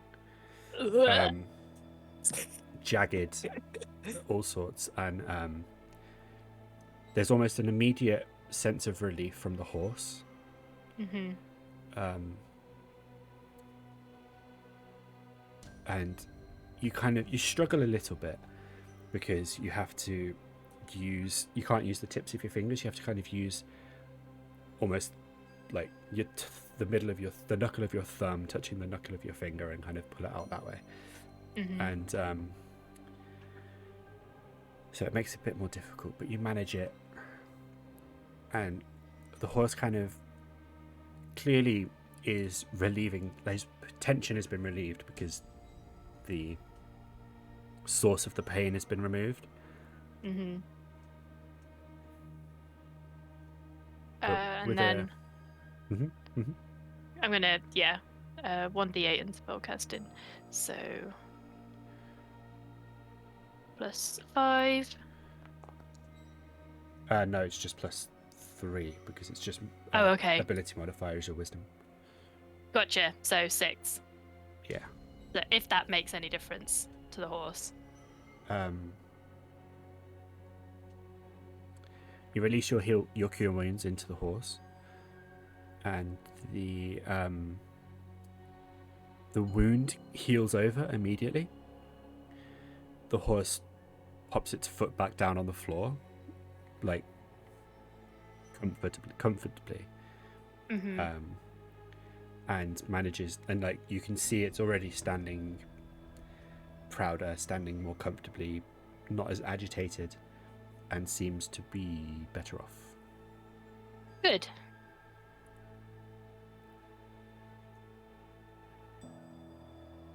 At this point, the traders and Owen have set up camp, and are now sitting around a campfire, just sort of staring at the flames. Just Owen with a look of kind of resignation, and the traders with just like fear. Because they're cowards. Hmm. Bet you guys can't wait to get to town. This was supposed to be an easy journey and you've ruined it. The tiefling just kind of stares daggers at you. What did I do? We were going to make lots of money and you just had to poke the bear. Releasing this curse upon us. It's all your didn't. fault. Who poked a bear? It's a figure of speech. And then he turns to Owen. And you wanted to stop in that town. We could have continued on the road and never even known any of this. We could have been safe, but no. You wanted to stop in that town to see your friends, and your friends were dead, and this whatever it is following us. Yeah, where is he? Is he like actually in that, like by that log? This is the tiefling. Yeah. So, as he's saying that and he's like ripping into these two, I'm gonna pull my blowgun dart out and shoot a dart near him. Okay. And as soon as it hits, I'm just going, hey, we've been trying to keep you guys alive this whole journey. You've done nothing to help. If you carry on, we're just gonna leave you here. We still have a better success rate of not getting people killed. How many is that now since you started? 4, 5? We weren't involved in any of that. They did that themselves. And where have those civilians gone? Did you even notice that they'd gone? Yes, they wanted to stay safe, so they left early. You were coward and stayed with us.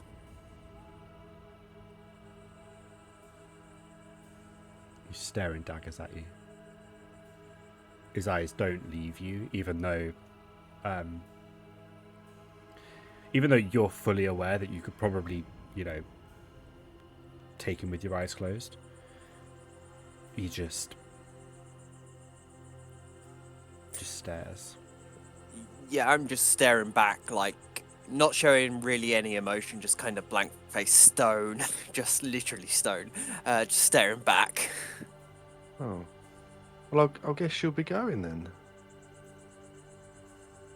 If you think you'll be okay without us, or better off, was it? Where would we go? How would we go? Everywhere is surrounded by fungus, if you hadn't noticed. Oh, sounds like someone needs us. We don't need you. We just have no better options. That sounds like an excuse.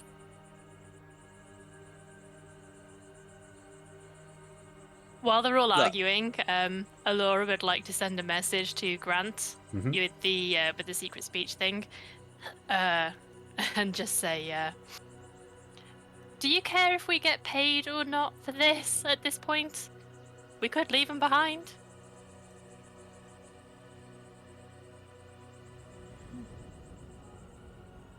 I wasn't doing this for the money, but yeah, I don't care really. I just want to make sure in a sense, the world is safe. Are you saying that out loud? No, I'm saying that back to you. I have You like can't one reply. reply. Yeah. Can I not? No. It's a one-way Oh. thing. Damn it. I suppose then, yeah, just me being angry, I'd say. Just out loud, not realizing that. Just to the tiefling, not realizing, be like, yeah, I don't need the money. We can just do this without getting paid. I just want to make sure the world's safe now, considering this threat. The tiefling just,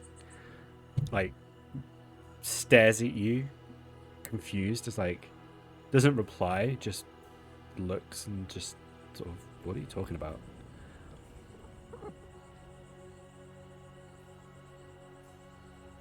It does take me a couple of seconds to realize I've said that out loud, and wasn't what I was planning to say to the tiefling, but I did. It's like, we're done here, and then I'll go over to Alura and the horses. Realizing it was a message. Just like, I may have said that out loud, sorry. Yeah, I'm not going to apologize. I'm going to be like, yeah, I meant that, and walk off, feeling like crap.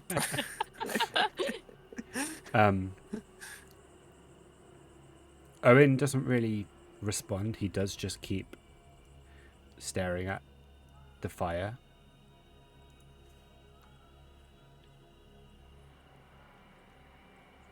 I might start cooking. You're gonna get some magic stew. Yeah, I'm just gonna put some stew on. But it's only for people who are nice. It's only for people who don't hurt my feelings. So if people want to apologise, then they might get food. The tiefling just and turns away. He thinks got does, doesn't issues. He does.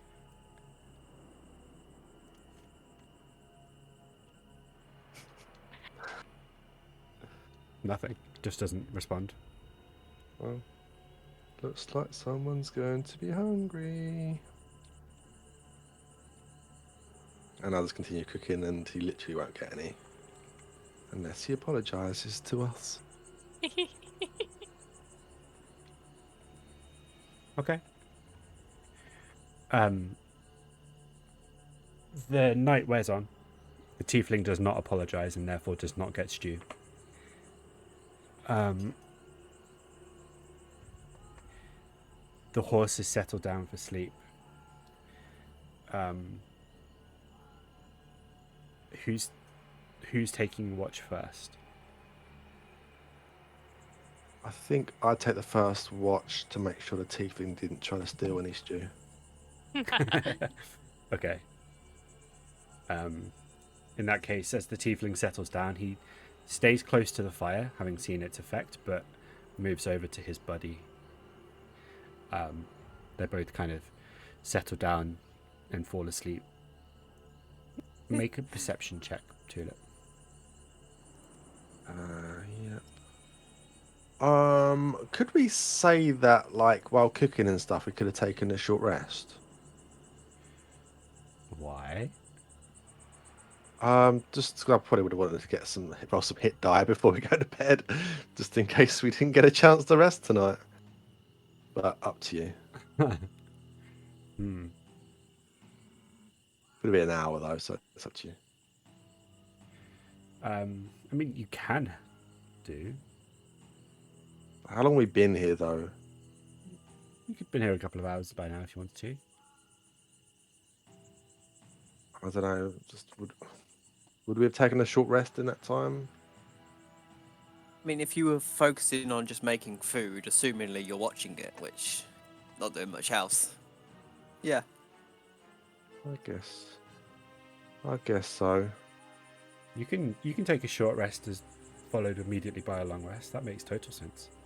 I quite regularly have to rest before I sleep, you know, just Yeah, you have an afternoon nap and then go to bed. Fair enough.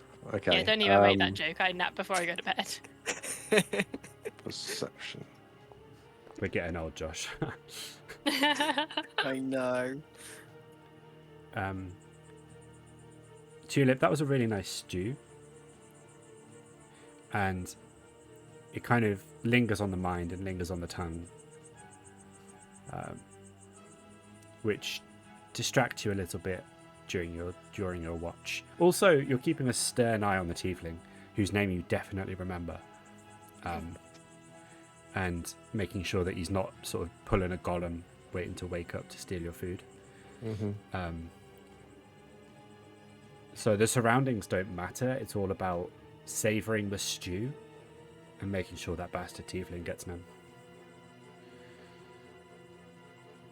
Your watch ends. Hoomster, you're waking up. Grant's the nearest one. All right. You give Grant a nudge with your foot, waking him up. Grant, you wake up suddenly to Tulip giving you a tap to the leg. And the fire's still going. The fungus for now is staying away. You've managed to do enough to just about keep it kind of at bay from the horses and yourselves. Okay.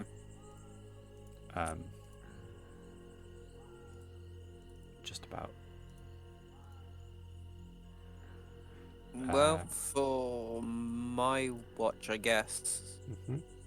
I'm just gonna like contemplate on if I'm gonna have to fight any more of these creatures and what to do, because obviously I don't want to be losing all my weapons and stuff like that constantly. Yeah, So makes sense. Grant is gonna get his rope out and basically tie it to the end of his trident with the best knot he knows. Okay. And as a monk, I'm sure he knows a pretty good knot, so we'll go with that. Tie it to the end of his trident so that if he throws it, it's on a 50-foot rope. 50 feet rope. Okay. And yeah, he's just going to continue his watch once he's done that. Okay, roll a perception check for me, please.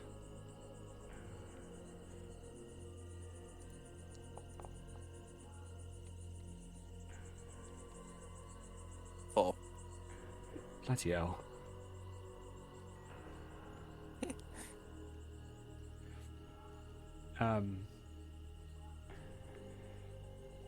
Yeah, your watch isn't much better.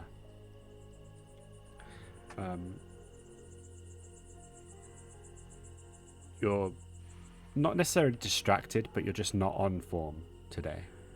You're tired. So tired. Like, just beyond tired at this point. Your brain is barely functioning, and keeping watch is not what you needed. And aside from, like, that constant paranoia of whether you heard a noise or not, there's no real awareness of your surroundings right now. And yeah. Yeah, that literally makes sense considering what I've been through. Your watch ends.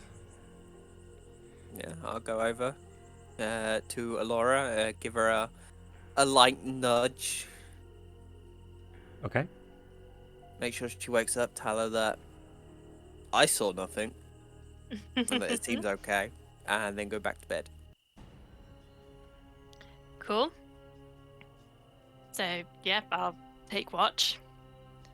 Okay. Will that have counted as my long rest before my watch? No. Okay. You have 2 hours in the 8 of a long rest that you can keep watching. If you've got a group of 4. Which you don't, but you also have Owen. No, that's fine. I just wanted to know whether I should do that now or later, so I'll do it later. Yep. I'll take my watch. Okay.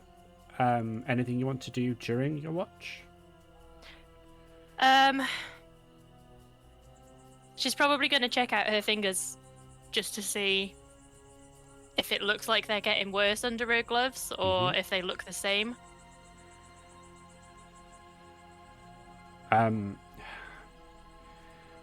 It's starting to... There's the roots sort of that are burrowing through your fingers seem to start now be spreading, and what was just one long root now has smaller roots at the end of it. Okay. You've had the same feeling in your toes all day as well. Checking that out, the same thing is happening. There's just...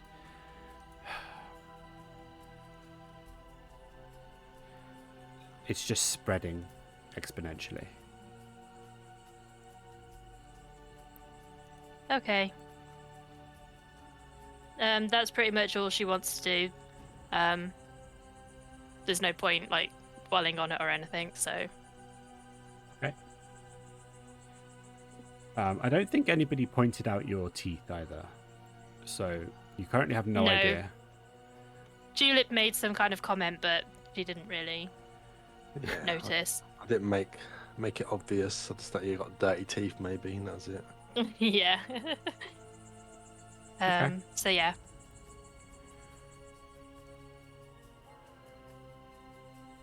Should I roll perception or?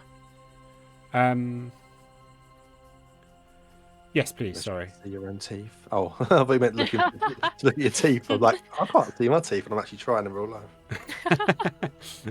Hey man, that 20, find a way. You start pulling them out, and like, they are quite strange.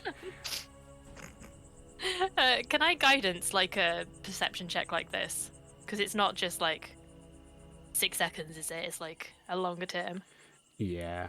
I mean, you can, I guess. Okay, if I can, I will. Finally, someone rolled well.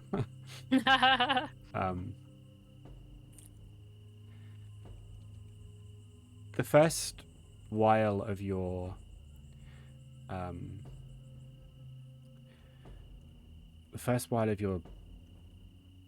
watch kind of passes with nothing really happening aside from checking out your hands and your fingers. The rest, like, so you're kind of there, you're checking them out. They're weird, they're not right, there's something wrong with them. And as much as you try to stay calm, it's unsettling.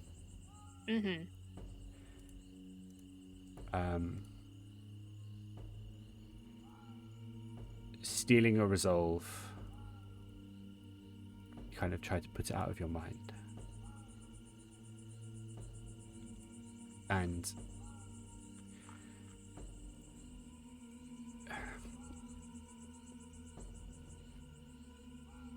there's a while during your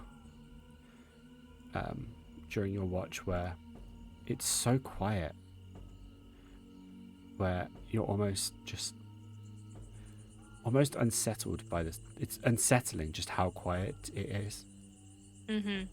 Because it's never this quiet anywhere. Even in the forest, there's always some sound. But no, nothing. There is absolutely nothing making any sound. Until you hear a... Make another perception check for me, just a sort of low... Okay. Sort of DC I'm going to one. guidance this as well. Yeah. Cool. With a 16, you do hear, like... You hear before you see flames. Somewhere off in the forest. Just flickering away, kind of around. And Okay. it takes you a while of, looking around like, what's that? It's a weird sound. And then you could kind of see in the distance a glow of something. Potentially the fire.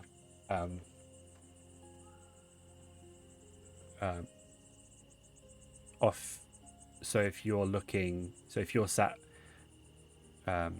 with your back to the cart, it would be off to your left. Kind of behind the tower. In fact, hang on. There's no rock there. It's like off in that direction. And keeping an eye out, you can see the you can see it getting closer. But you can't make anything out in the dark. You're kind of dazzled a little bit by the firelight you're next to, and also with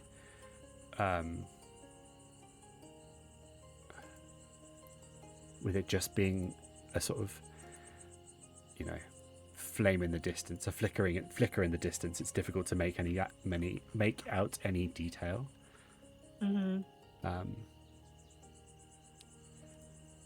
But eventually, if I could find what I'm looking for, I don't think I'm going to find what I'm looking for, but aha! I found what I'm looking for. Amazing. Oh god, stop it. It is amazing, honestly, because I've been looking for about 5 minutes.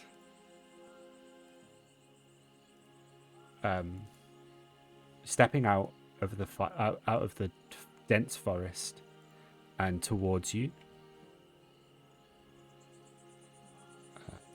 I thought there was a torch. Is there no torch? No, never mind. I'm just stepping towards you.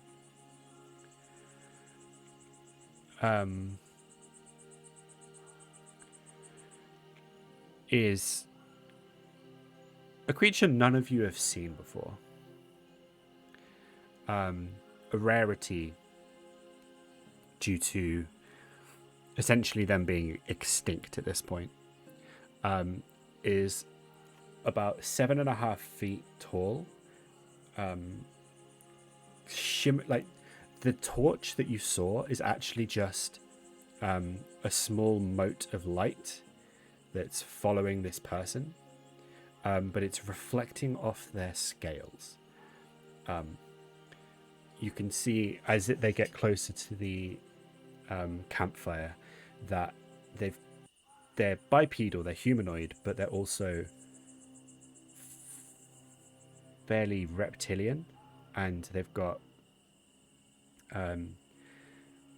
copper scales. They're wearing scratty clothes that somehow look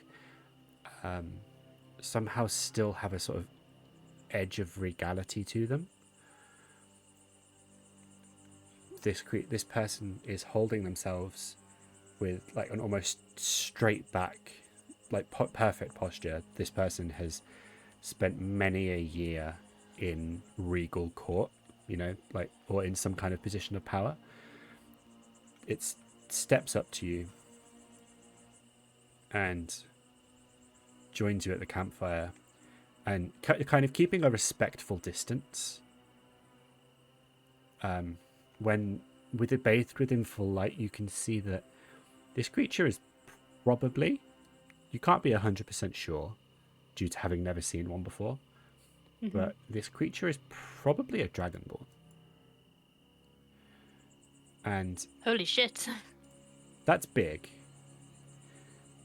because as far as common people, general people, are aware, dragonborn have been extinct for a long time.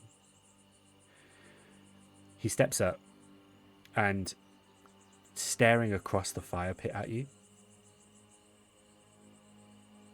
Hello, friend. I am Nismo.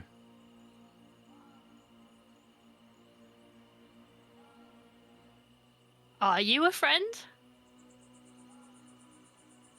You don't appear to be attacking me, and I'm not attacking you. For now, I would say that makes us friends. That's good enough for me. My name is Alura. Alura. That's a lovely name. Thank you. Are you Dragonborn? I am. Very observant of you, Alura. Well, I try. I am a rare case. There aren't many of us left, if any at all, other than me. It's a sad fact, but I try not to dwell on it. I suppose you're wondering who I am. Yeah? I get the impression from looking at you that you've met Malik here. How do you know? Unfortunately, my grove has been subject to his corruption. And as such, most, if not all, of my grove are dead and destroyed, or corrupted like him. You bear I'm the so mark. sorry to hear that. That's okay. Those who died were lucky. Those corrupted, not so much. Me least of all.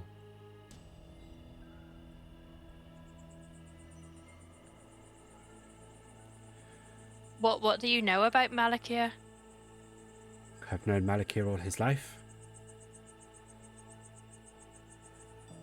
Was he one of your kind?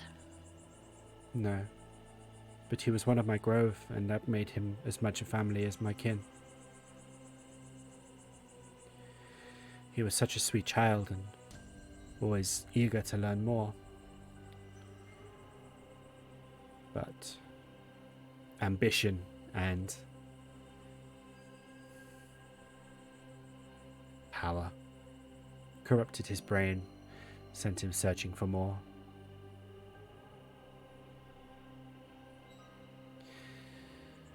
I do not know from where this corruption came, but I do know that the forces behind it are not to be trusted and are definitely nothing to be celebrated. Judging by what it's done to this world, I don't know who in their right mind would want to celebrate them. No. Quite. And as a consequence, I think it's safe to say that Malakir is no longer in his right mind. Don't you? From what I've seen, I would agree. Indeed. I wish to...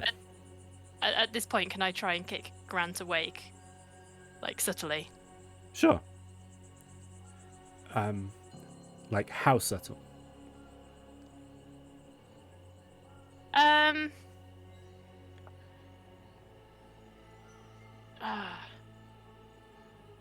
feeling that Nisma's gonna see no matter how subtle I try to be. Yeah, Alura's gonna try and be a bit sneaky about it to try and get him to like wake up of his own accord rather than, just a full-on kick. Okay.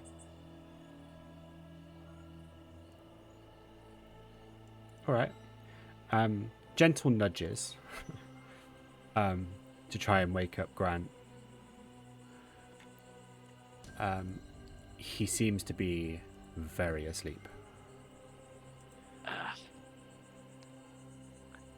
Grant, make a perception check with disadvantage for me. Okay.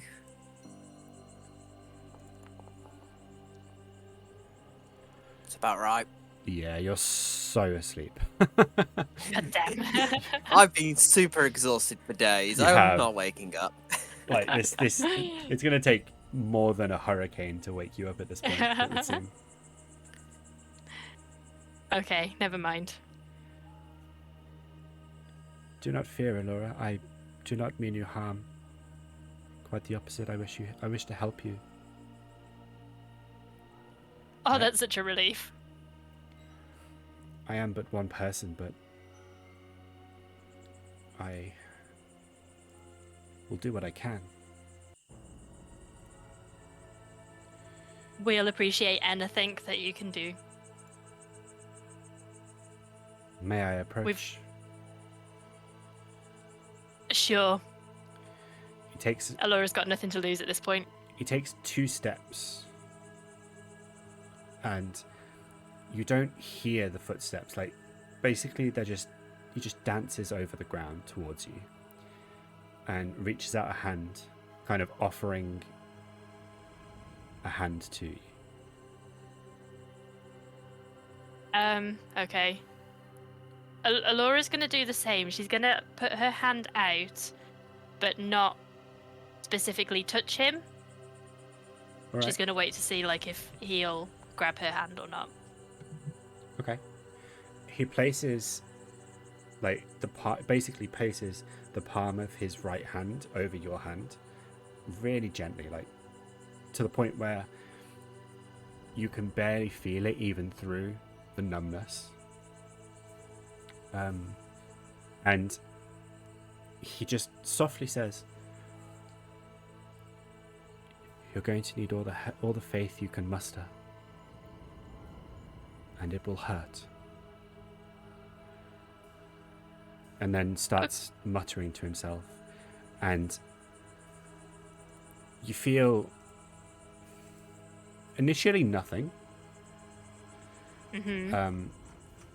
Initially, there's no kind of rest, no feeling, like no feeling from it. It just kind of, he's just muttering to himself. You can see that he's casting a spell, Mm-hmm. but there's no kind of near. However, then not necessarily immediately, but then slowly the feeling starts coming back in your fingers. Mm-hmm. And in the same way, when you've been out in the cold and you warm them up too quickly, they start burning. That sensation starts to just sear through your fingers, your toes, and your teeth. Oh. Your head starts to, like, your mouth just starts aching from just how much pain is currently just running through it. Mm-hmm. Your fingers just start feeling like they're being torn open. They felt swollen and inflamed all day, and now it just feels like that is literally being, like, your fingers being sliced open, and that is being taken out bit by bit. Mm-hmm. Make a Constitution saving throw for me. I'm so good at these. You're so good. This is how you got into this position in the first place. Great. You can't help but let out a scream. God damn. It's not loud necessarily, but in the silence of the sort of little glade you found yourselves in, next to this sort of rundown tower, it just echoes. Tulip. Mm-hmm. Yeah, roll a perception check for me. I feel like Tulip's not the kind of person to wake up to sound too easily. Yeah, I agree. Yep. Tulip, you just sleep through. Grant, also just sound asleep. I was going to say that roll works for both of them. But as your scream of pain emanates out, Owen immediately sits up and starts looking around and sees the Dragonborn like towering over him, and he just reaches for his sword. And seeing that, Alura's going to try and scream, "Don't hurt him!" Okay. At the same as time, soon as Owen wakes up. At the same time, as Owen's reaching for the sword, the Dragonborn looks down and just says, "Never fear, friend. I am here to help." And Owen looks at him suspiciously, looks at you in pain, but also computing what you're saying and trying to quantify it in his head. Looking down at your hands, you can see in the fingernails, you can see the roots retracting back. And as they retract, the pain lessens. And the same feeling is kind of coursing through your feet, through your toes, and it gives you the same impression.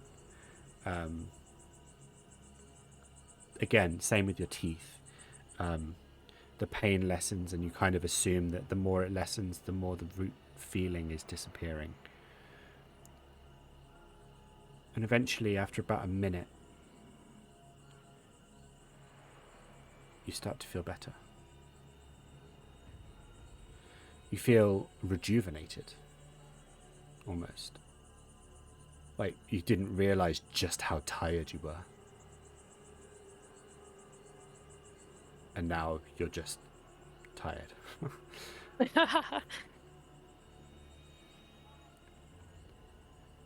Did that help? Most definitely. Thank you. He turns his head down to Owen, and Owen immediately just shoots back. "Who are you?" "I am Nismo. I'm a druid of the grove. A former friend and ally to Malakir, and now someone who wishes to bring him down."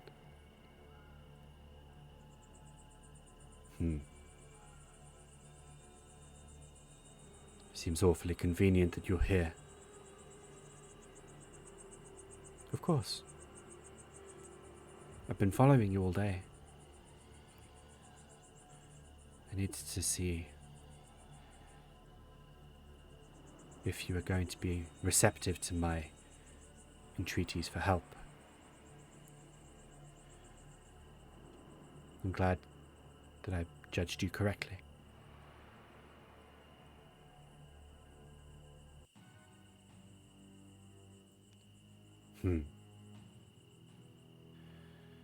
We haven't had a good day, and I need my sleep. And Owen turns and so that he's lying facing Nismo, but starts to drift off back to sleep.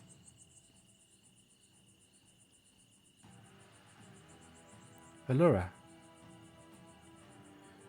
Yes? I hope that in some small way I have gained your trust. Of course. That is good. That is encouraging. The road ahead is going to be tough. But we must stop Malakir, or this blight may never stop spreading.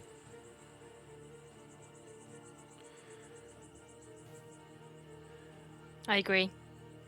I fear he's going for the World Tree.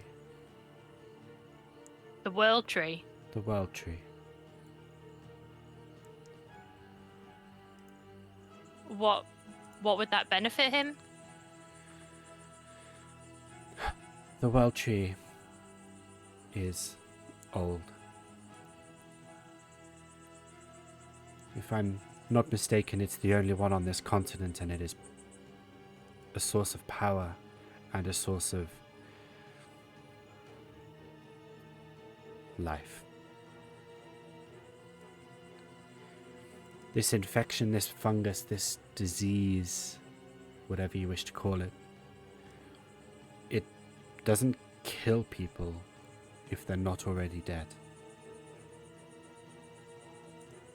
It just pilots them for them. It takes control of their body like a parasite.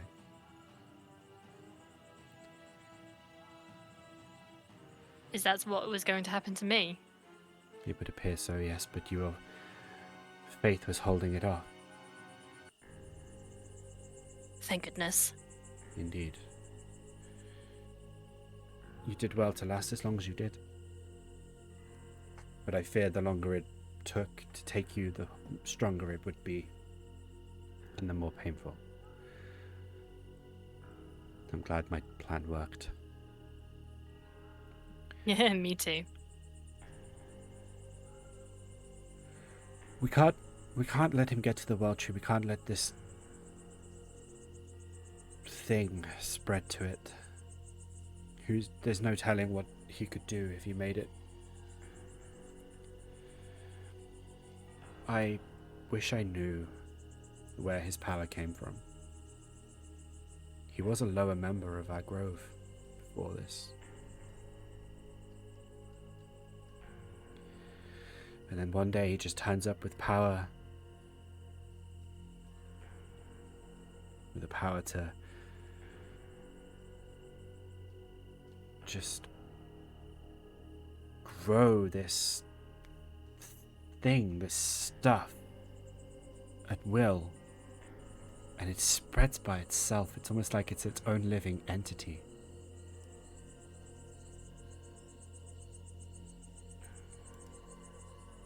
The fellow leaders and myself were firmly against it, and we told him to stop pursuing it immediately, but he just didn't listen, and he continued, and it got worse, and he took more people and more before his numbers outnumbered ours, and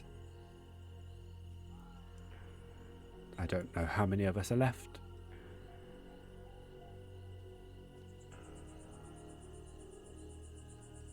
Well, we will do what we can. I appreciate that. My grove is lost, but the world maybe, but definitely the kingdom, or this continent, must be worth saving in some way.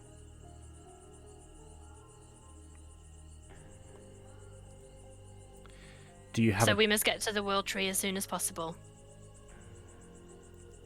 Yes, I think so. That's all I can think of. I'm hoping that it hasn't spread too quickly already. If we can get ahead of it, then we can do something about it. Very well. I'll have to try and convince the others. I do agree that sleep is a good option. You've all been through a lot, and you're all pretty much dead on your feet anyway. So may as well refresh as best you can and come back stronger tomorrow. Yes, I agree.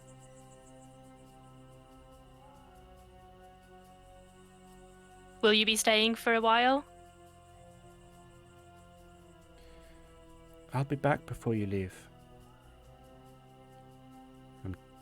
I'll be watching the perimeter for you. That's very reassuring. And he turns and walks back into the forest. And as he does, you can see his form start to sort of change shape, and he becomes it's bear shaped, but the size is just huge, almost like 2.5 normal bears. Oh wow. And he just kind of lumbers off into the darkness of the forest.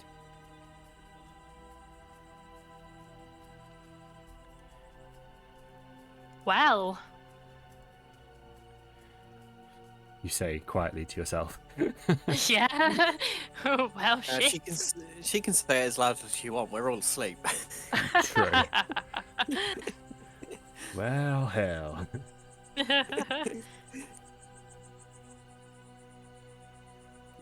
Your watch comes to an end, Cool. and it would be time to wake up Owen. Yeah, I'll wake him up. Or go. Okay. He doesn't seem overly impressed to be woken up again quite so soon, but he doesn't grumble or moan. He just kind of gets up and starts his watch and lets you settle back down for the last few hours.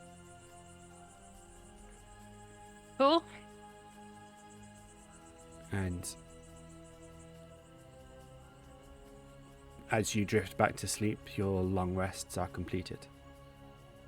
And you're all woken up sort of one by one in your own time by Owen and the traders setting themselves, like, granted, in total silence. Nobody's speaking to each other, but the clattering clang of getting everything back on the cart ready to go and getting the horses saddled up and sorted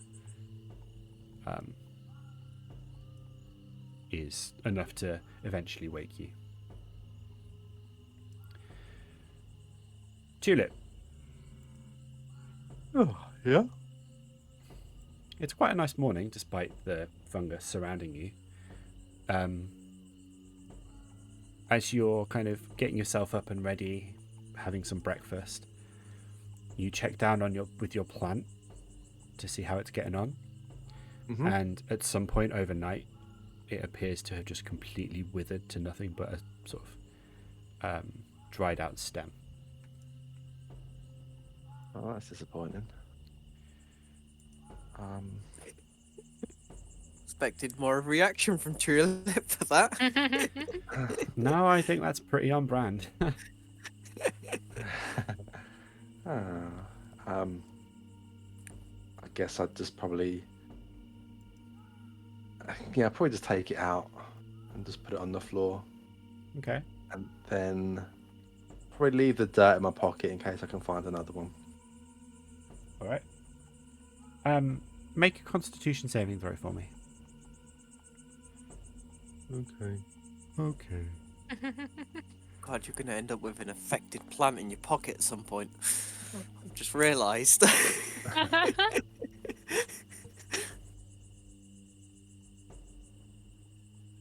Okay. Thank you.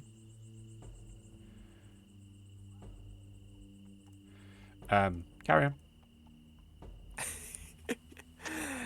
After I woke up, I'd probably just sort of walk around the safeness of the fire, or what is able to walk, and just see how much the fungus has spread. Okay. It's almost completely surrounding you. And by almost completely, I mean, like, there are a few spots that are less thick than others. But for the most part, it is completely surrounding you, but not encroaching on the camp. Right.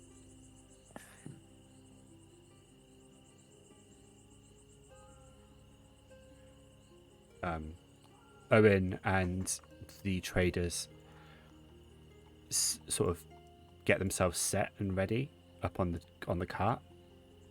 It's daytime, and are ready to go, and they're just waiting for you. You can see Owen is very impatient. Kind of definitely in the mood for moving on and going. Okay. As soon as I did my once over, I would have gone to the cart, so Okay. if they're there. Alura is going to stand close to Owen and ask how far away we are from the city. That's not what I want to look at.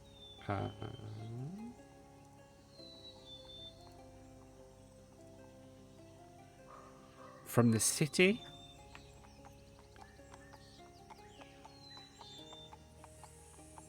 Yeah, that's where we're going, isn't it? We're Yeah, sorry, I'm trying to work it out. yeah. About 4 days. 4 Do days. you remember the Dragonborn from last night? Hard to forget. I was hoping it was a dream.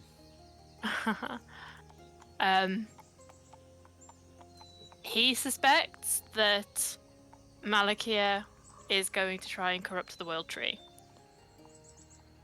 And we need to get to the World Tree as soon as possible. But it's in the opposite direction to the city, is that correct? No, not right now. Because when you were turned around, you were heading north. You were so to begin with, to do some geography. Originally, you were going to be heading past the World Tree, and round the peninsula. Okay. But when you got turned around, you basically started going north instead of south. There's a map in the scales chat, by the way. Yeah, she's not in that. Oh, of course you're not. Damn. Yeah, I was gonna say something, but I didn't yet. Why? Josh. I wasn't sure if you wanted to make a new one or not, and I never got around to it. I kept forgetting. It is my bad on that I knew. Why can't I give you...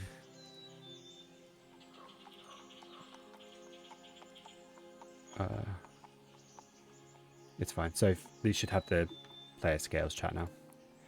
Yes. Cool. So in there's a map. And you were originally going to be heading... It's like Port Grande World Tree. There's that little circle on the river. Yes. That's where Summer Heath is. And you were originally going to head down and round. Okay.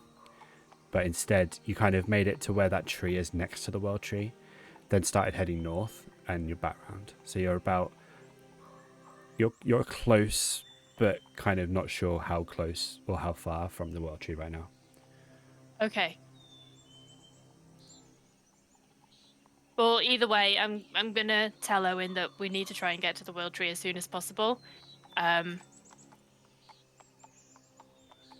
If that means that we can dump these guys off and,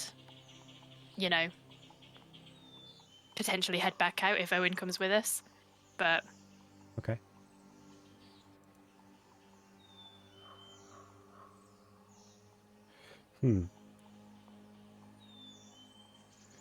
He looks at you, uncertain.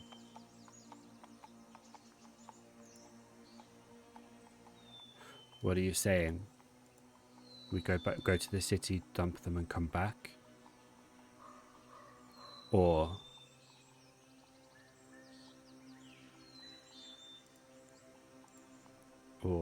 are we taking them with us?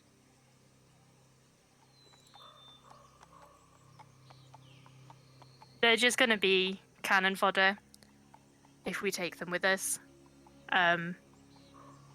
If we have to go into the city and then back out to the World Tree, how long do you think that will delay us? It's 4 days to the city. 4.5, 5 days to the World Tree from there. It's 10 days.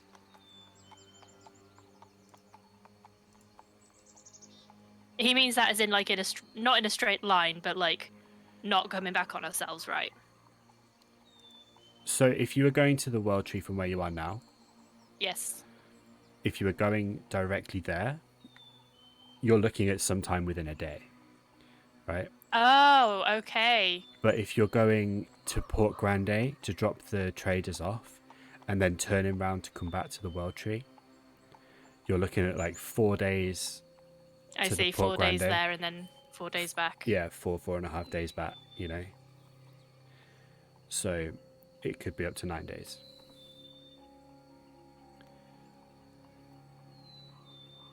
I'm going to shout Grant and Tulip to come over so that we can all talk about it.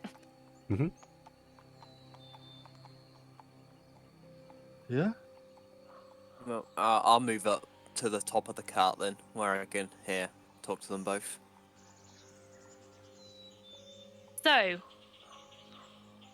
quick recap of the weirdest night of my life. Dragonborn Druid comes out of the forest, I think cures me, and has now told us that we need to get to the World Tree as soon as possible to stop Malakir from getting there first. Now that she's mentioned that she thinks she's been cured, you are fully aware that her teeth seem to be back to normal, and she's also not got the weird fingernail thing. I would say, if you don't mind, can you take your gloves off so I can see your nails? Oh yeah, good Of point. course. Keep Takes forgetting my about the gloves gloves. Her fingernails seem she'll fine. take them off. I was going to say, unless we're just saying Grant has an X-ray vision for gloves and only gloves. But okay, yeah. Of all the superpowers. Yeah. She must be telling the truth then. Oh, does Grant believe her? Yeah, Grant would believe you because what he's seen from the infection, there is nothing that would stop it unless he knows of legends and rumors of Dragonborn. Never seen one. Doesn't know if they ever exist, but he's heard rumors. So, if that's what you say cured you, he is 100% on your side. So, problem is, the arseholes. If we have to take them back to the city, that's gonna put us behind 9 days. I didn't even wait till she finished. As soon as she said arseholes, I looked over at the merchants. Know exactly who they are. Yeah. I mean, I'm up for protecting everything, essentially, considering it's the World Tree, so I don't mind if we use these guys as bait, or if we just leave them and go on our way. Tulip?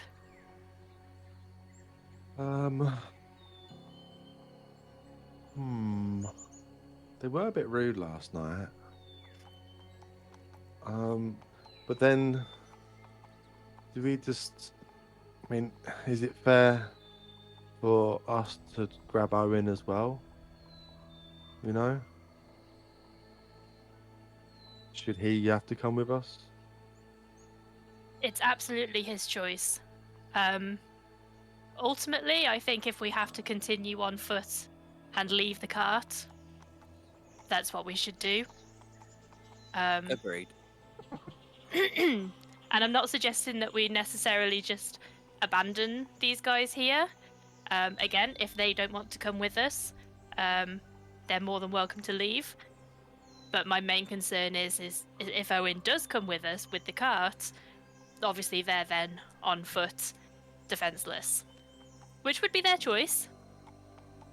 Yeah. Well, there's no point going there and then coming all the way back because we might not have the time. So it's up to these two if they want to come with us. I guess if they don't, they can go off by themselves.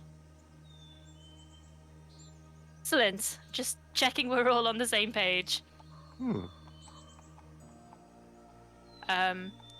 So yeah, in that case, we need to figure out then if Owen is coming with us, and if any of the merchants are coming with us.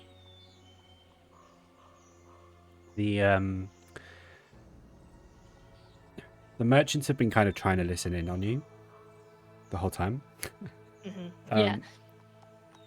We are not going anywhere without the cart. And we're not going to some damned world tree. We're well behind schedule already. Ultimately, it is Owen's cart. So if he comes with us, I'm assuming you are coming with us also? Owen has his eyes closed, but he also has like a 1,000-yard stare expression. I mean, this has not at all gone to plan, so... No, it hasn't. I will take these two, deposit them in Port Grande, and return as soon as I can. If the three of you think you can survive for 9-10 days in the wild, I will return and fetch you. If you don't want to return, we completely understand.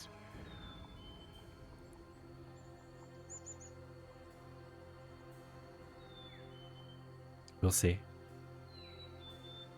Well, if this is goodbye, Owen, and you do decide that you will risk whatever you are risking to come back for us, I would probably ask for some new guards and give warning to the town of what's happening. Definitely. I will warn the City Watch and make sure that at least the city is ready and prepared just in case. Failing that, I'll see if they'll send anybody out to help. Yes. Let them know that whatever this fungus is, fire is its weakness. So anyone that is adept at making fire will be well appreciated.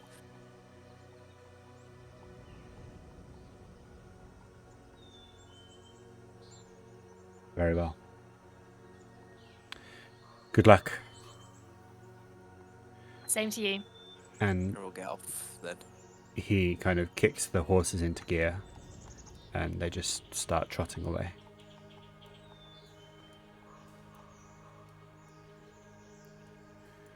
Well, this is a little bit more scary now, isn't it? At least we're not too far from the world tree. Coming from a big, strong man like you, Tulip, you can handle anyone. Well, maybe. What was this about a dragon? Was it a dragonborn? You said. It's been, I would say, common knowledge that they've been extinct for goodness knows how long, but Yeah, apparently yeah. that's not the case. Grant would agree with you on that. Oh. So, Is this person gonna come with us instead now? They did say that they would see us off before we left. As for joining us, I'm not entirely sure if they will be with us all the time, but I'm hoping they will be helping us at the World Tree. Okay, and I'll look around looking for someone. I don't know what a dragonkin looks like. I'm just gonna look around for something. Make a perception check. Oh, go on now. I love that you said dragonkin and not dragonborn. Yeah. 14.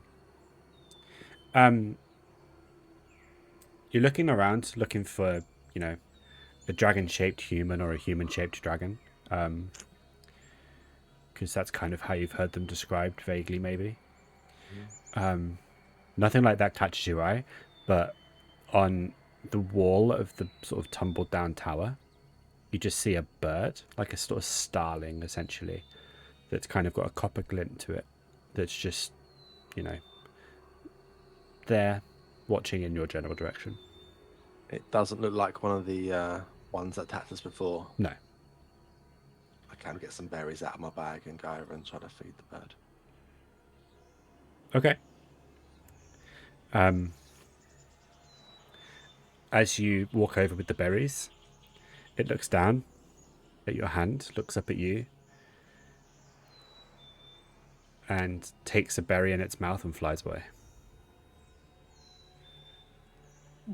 Tulip, now is not the time to be feeding the birds. But what have they got to eat now? Look at I kind everything. of wanted to see if it attacked him. No. At least it didn't look like a fungus bird. That's why I fed it, because I could tell it was a normal bird. Well, good. At least we now know not all the creatures in the forest are corrupted. There might be something to save by the end of this. Hopefully. So I don't think my friend's here.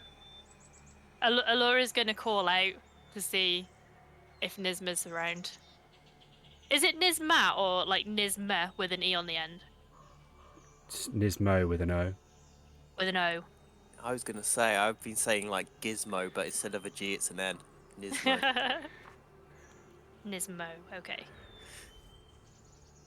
Yeah, she's going to call out, she's going to call out their name and be like, Nisma, are you here?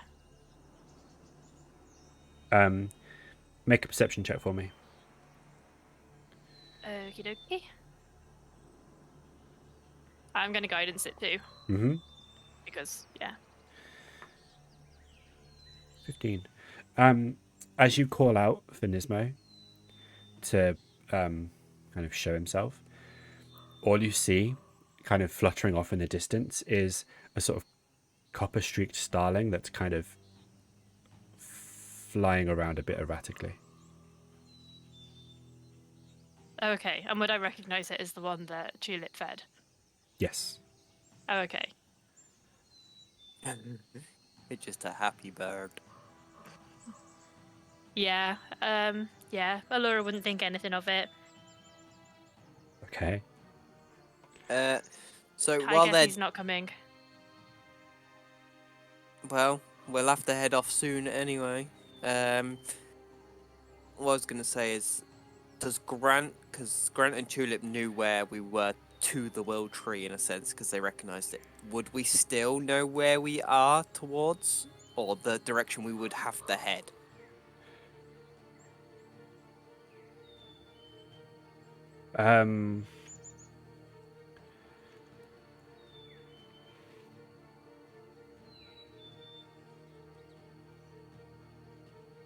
Make a survival check for me. Of survival.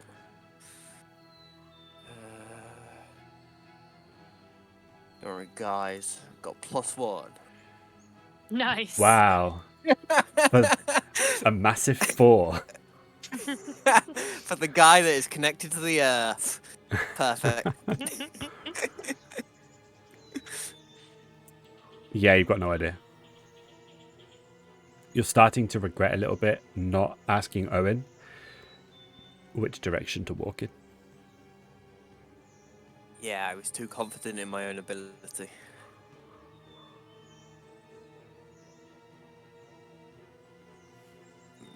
Not trying to show that I look completely lost and puzzled. Mm-hmm. As Tulip has come back from feeding that bird, I will look at him and go, Tulip, Yeah? you remember where the world tree is, don't you? Yeah, I mean, if the town's that way, it must be that way. And I'll point in a different direction, and hopefully that's the right way. All right. Seems legit. I mean, if you're sure, I am happy to lead us that way. I mean, you've been here before. Pretty sure it's that way. Nah, apart from the land we travelled, and you gotta remember, I was asleep through most of it. Okay, yeah, it's this way. Alright, I'll lead the way. Just make sure I'm staying in the direction we headed. Okay. Yeah, I'll take front lead. Tulip, roll a d4 for me, please. No, it's gonna be 4 days and we end up in town. Okay. You start walking. You kind of point Grant off in a direction, and he starts walking. There's a 25% chance-ish that you're right, or perhaps less than that. You weren't good at maths or directions. Well, it'll be the opposite. It'd pretty much be the opposite way that he went. If he said it was that way, it was a long time. Surely it means it's the complete opposite way. Who knows? I mean, I would only walk. Well, Grant would only walk as far as until he hit like actual fungus. So he wouldn't be walking on it. He wouldn't risk it. Yeah, you don't have to walk far. Oh no! Plus, wouldn't we see the world tree from here or not? Not currently, just because of the canopy of the trees. Okay. So the first clearing you'll find, you're probably able to see it. Okay. Just because it emits so much light that you can kind of just follow that. But currently, it's not quite too easy. Approaching the fungus, it seems the only way that you're going to be able to traverse it is with a torch and fire.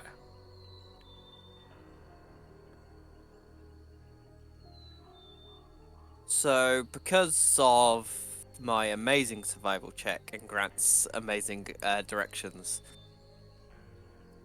am I to have one final look before we just do head off in a random ass direction? Are there cart tracks in the road that I can, like, sort of semi-follow back? Because I assume that's my best hope. Not with a survival check of 4, no. Great. The tracks that you would have left got covered over by fungus, so now it's all kind of just one sort of texture. With everything I've got then, I will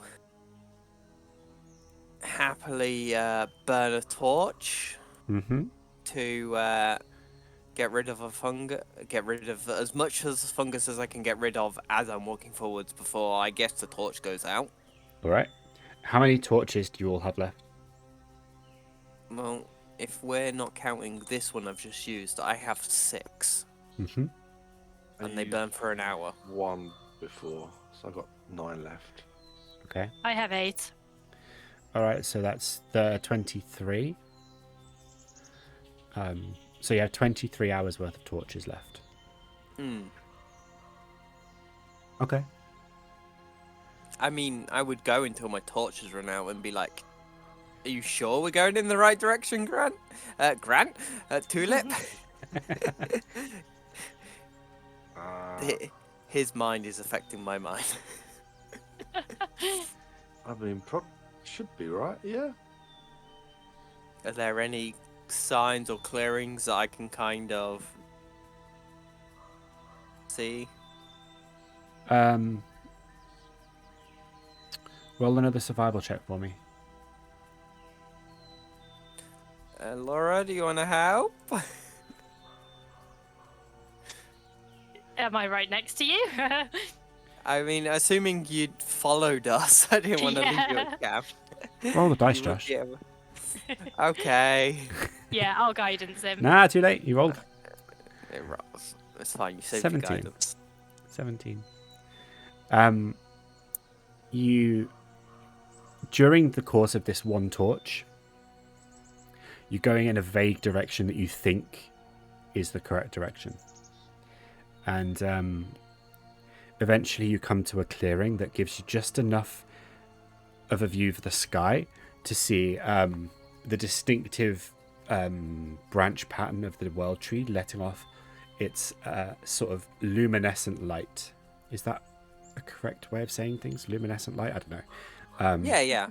Yeah, it sounds right to me. Yeah, I mean, light illuminates, so... Yeah, kind of glows more than emits light, if that makes sense, you know? Yeah. And you can see that You're off by quite a way, but you're still kind of parallel to it. So if you just turn a sort of 60 degrees to your right, eventually you'll hit the world tree at some point. Okay. Well, in that fact, I kind of just look back at Tulip and then pull out another torch and go into hit the way of the world tree. So, I will keep using my torches until either the fungus disappears or I run out of torches, basically. Okay. All right. I had 6 torches, so... You light another torch with the sort of dying embers of your previous one and start clearing the path.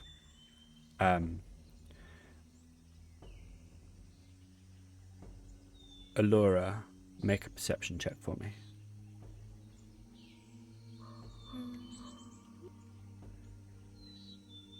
Okay, I'm going to guidance this. Mm-hmm.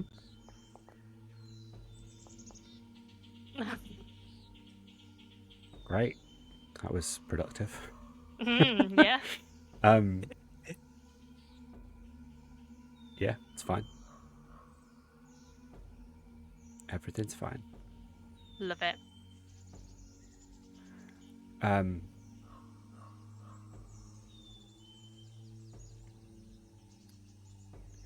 Another torch, a few more hours.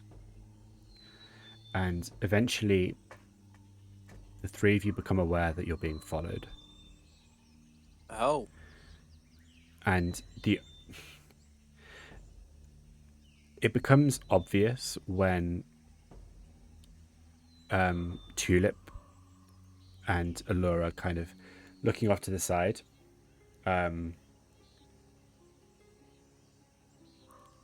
You can see that on the left-hand side, on your left-hand side, your right-hand side, sorry.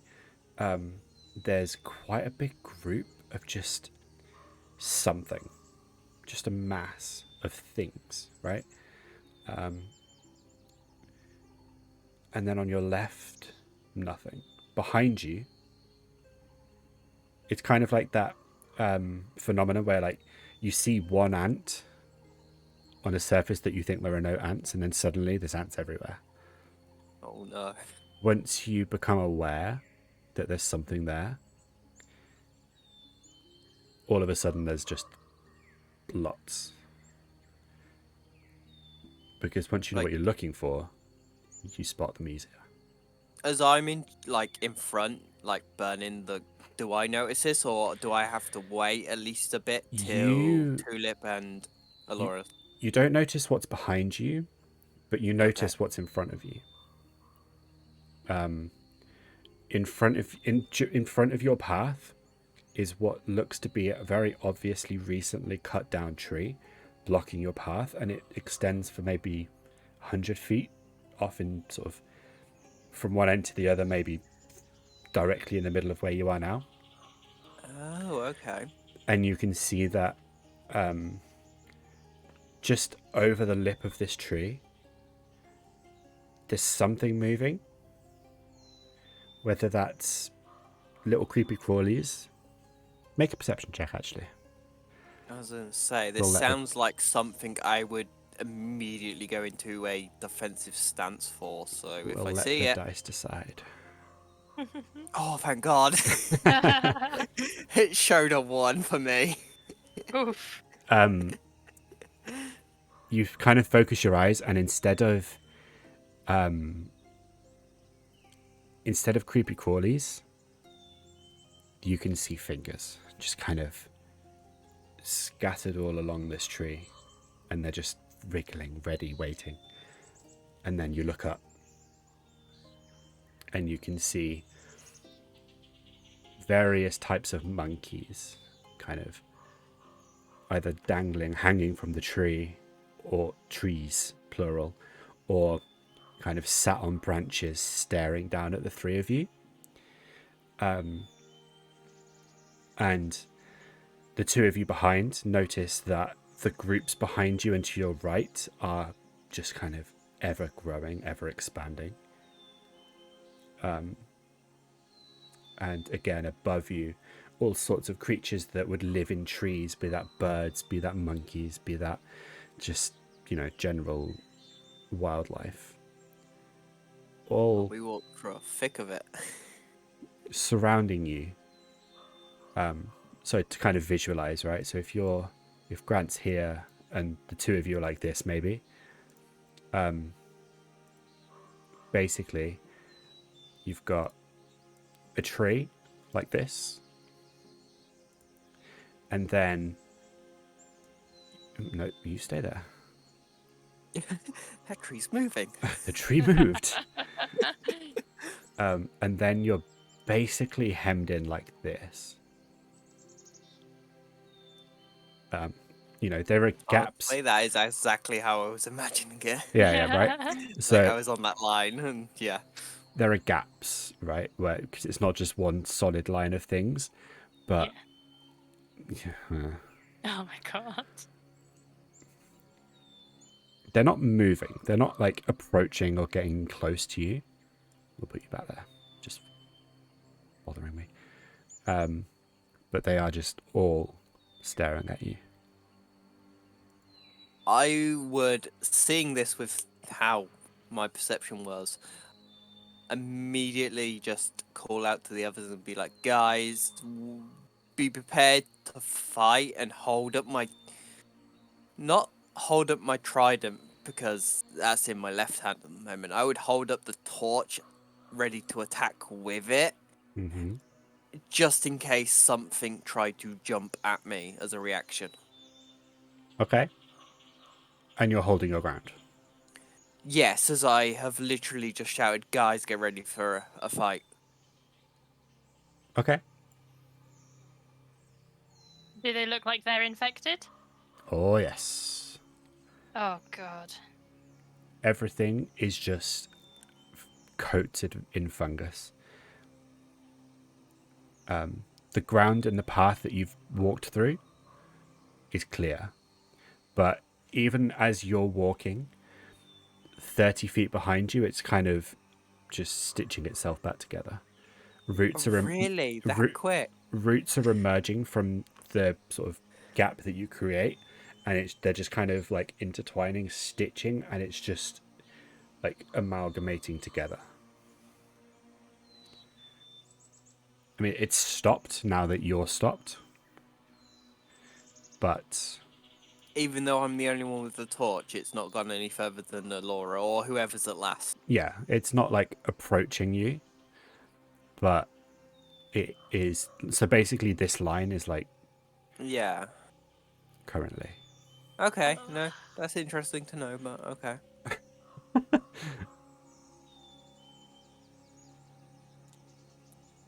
I think we need to keep going. Can we get over this tree? There are. You don't know. I mean, I've seen the fingers, and I'm. If nothing's happening, I'm still in like my defensive position, and as Alura says that, I'm like, something is behind this tree that has fallen, that is waiting for us to try and cross it. Great. It will probably take all of us to take on whatever that tree is, or whatever's behind it.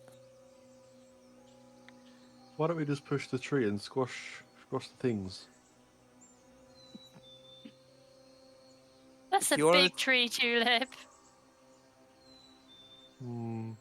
I don't think we have the strength for that. Probably right. I mean, you do have empty space all to your left. So we can just walk around it, just burn around the tree instead. I mean, I'd be looking at all the infected creatures and just slowly make my way, if it's clear, like left, and just be like, guys, follow me. I'm just gonna see if we can get around this. If not, we'll go back to standing our ground. Alura's going to follow. She's also going to try calling out for Nismo again. Okay.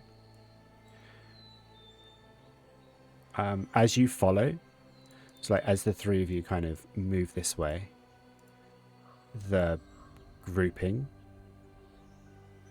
also moves with you. Oh, this is such a trap. Lovely. I don't like this.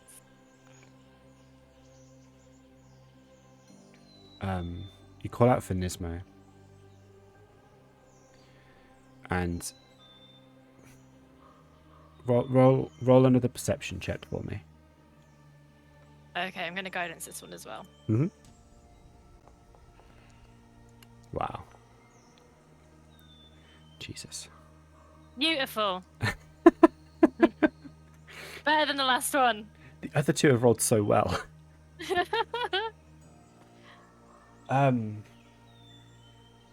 You look out desperately for him, but all your eyes are drawn to are just the scores of like infected creatures that are currently surrounding you, like not just on the ground but above you as well.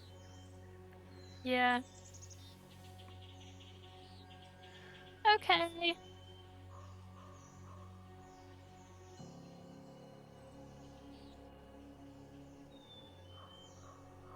I think we'll end the session there for today. Good job, guys. You didn't die. Yet. Ah, so negative. So negative. Yeah, I can't wait to play the zombie universe of this, where we do die. I know, right? Ah, you'll be fine. Could you imagine that? Campaign completely flips to us saving the World Tree to now us helping whatever that guy's name was to infect the World Tree. Malakir. That's it, Malaka. He didn't die. Well, that was Honestly, fun. It's fun. This is so tense. Good. Good. Good. That's the aim. Ah, well. I think we should do this again next week. How about you? I think that sounds like a plan. Fantastic. I believe I'm free for that. Good. Good. Me too. I have like a whole other page of notes that I planned out today, so hell yeah. I'm assuming that was the perceptions me and Tulip massively did in our night watches. No. Oh, okay. No. So yeah, we'll do this again next week, I think. I'm having a lot of fun. This is quite a cool, fun campaign to play. And I'm glad you three of you are enjoying it. Oh yeah. And I think definitely do this again next week. We've gone. This is the longest episode of the season, the series so far. So we must be doing well. This is going to go up on YouTube eventually. Last week's session was supposed to go up last week. I edited it and everything, and then just forgot to upload it. So good job, me. I was going to say, I saw the first episode go up. Yep.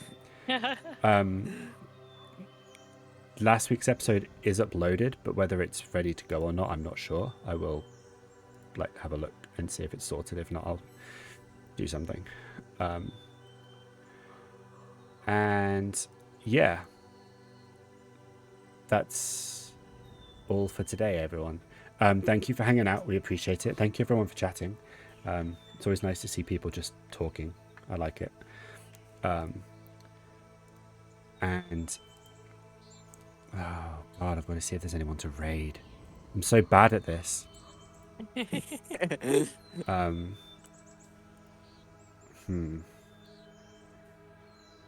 these the people? I feel like I've done this every week. Oh, it's these people. They're playing in person. I Are these the people? Yes. I was going to say last week they were talking about a warlock class. Yeah, I know. They weren't playing. They were talking, weren't they? Yeah, they were doing what you kind of have, like trying to build their own system. Didn't think it was as good, but still, Don't each tell to their them. own. Don't tell them that. I never Um, told them that. I'm telling you that. Anyway, thank you, everyone. We'll see you around. Feel free to check out Burias' stream. He's quite entertaining sometimes. But he is by far the most consistent streamer out of the four of us here. So, you know, I think he's worth it. And he's quite nice sometimes too. Not as nice as Tulip. No, Tulip is like peak. Burias is sort of next step down. But that's okay. That's okay. So yeah, we'll go check these guys out because they're quite fun. And we'll see you next week for episode 4. Goodbye, everyone. Bye. Bye.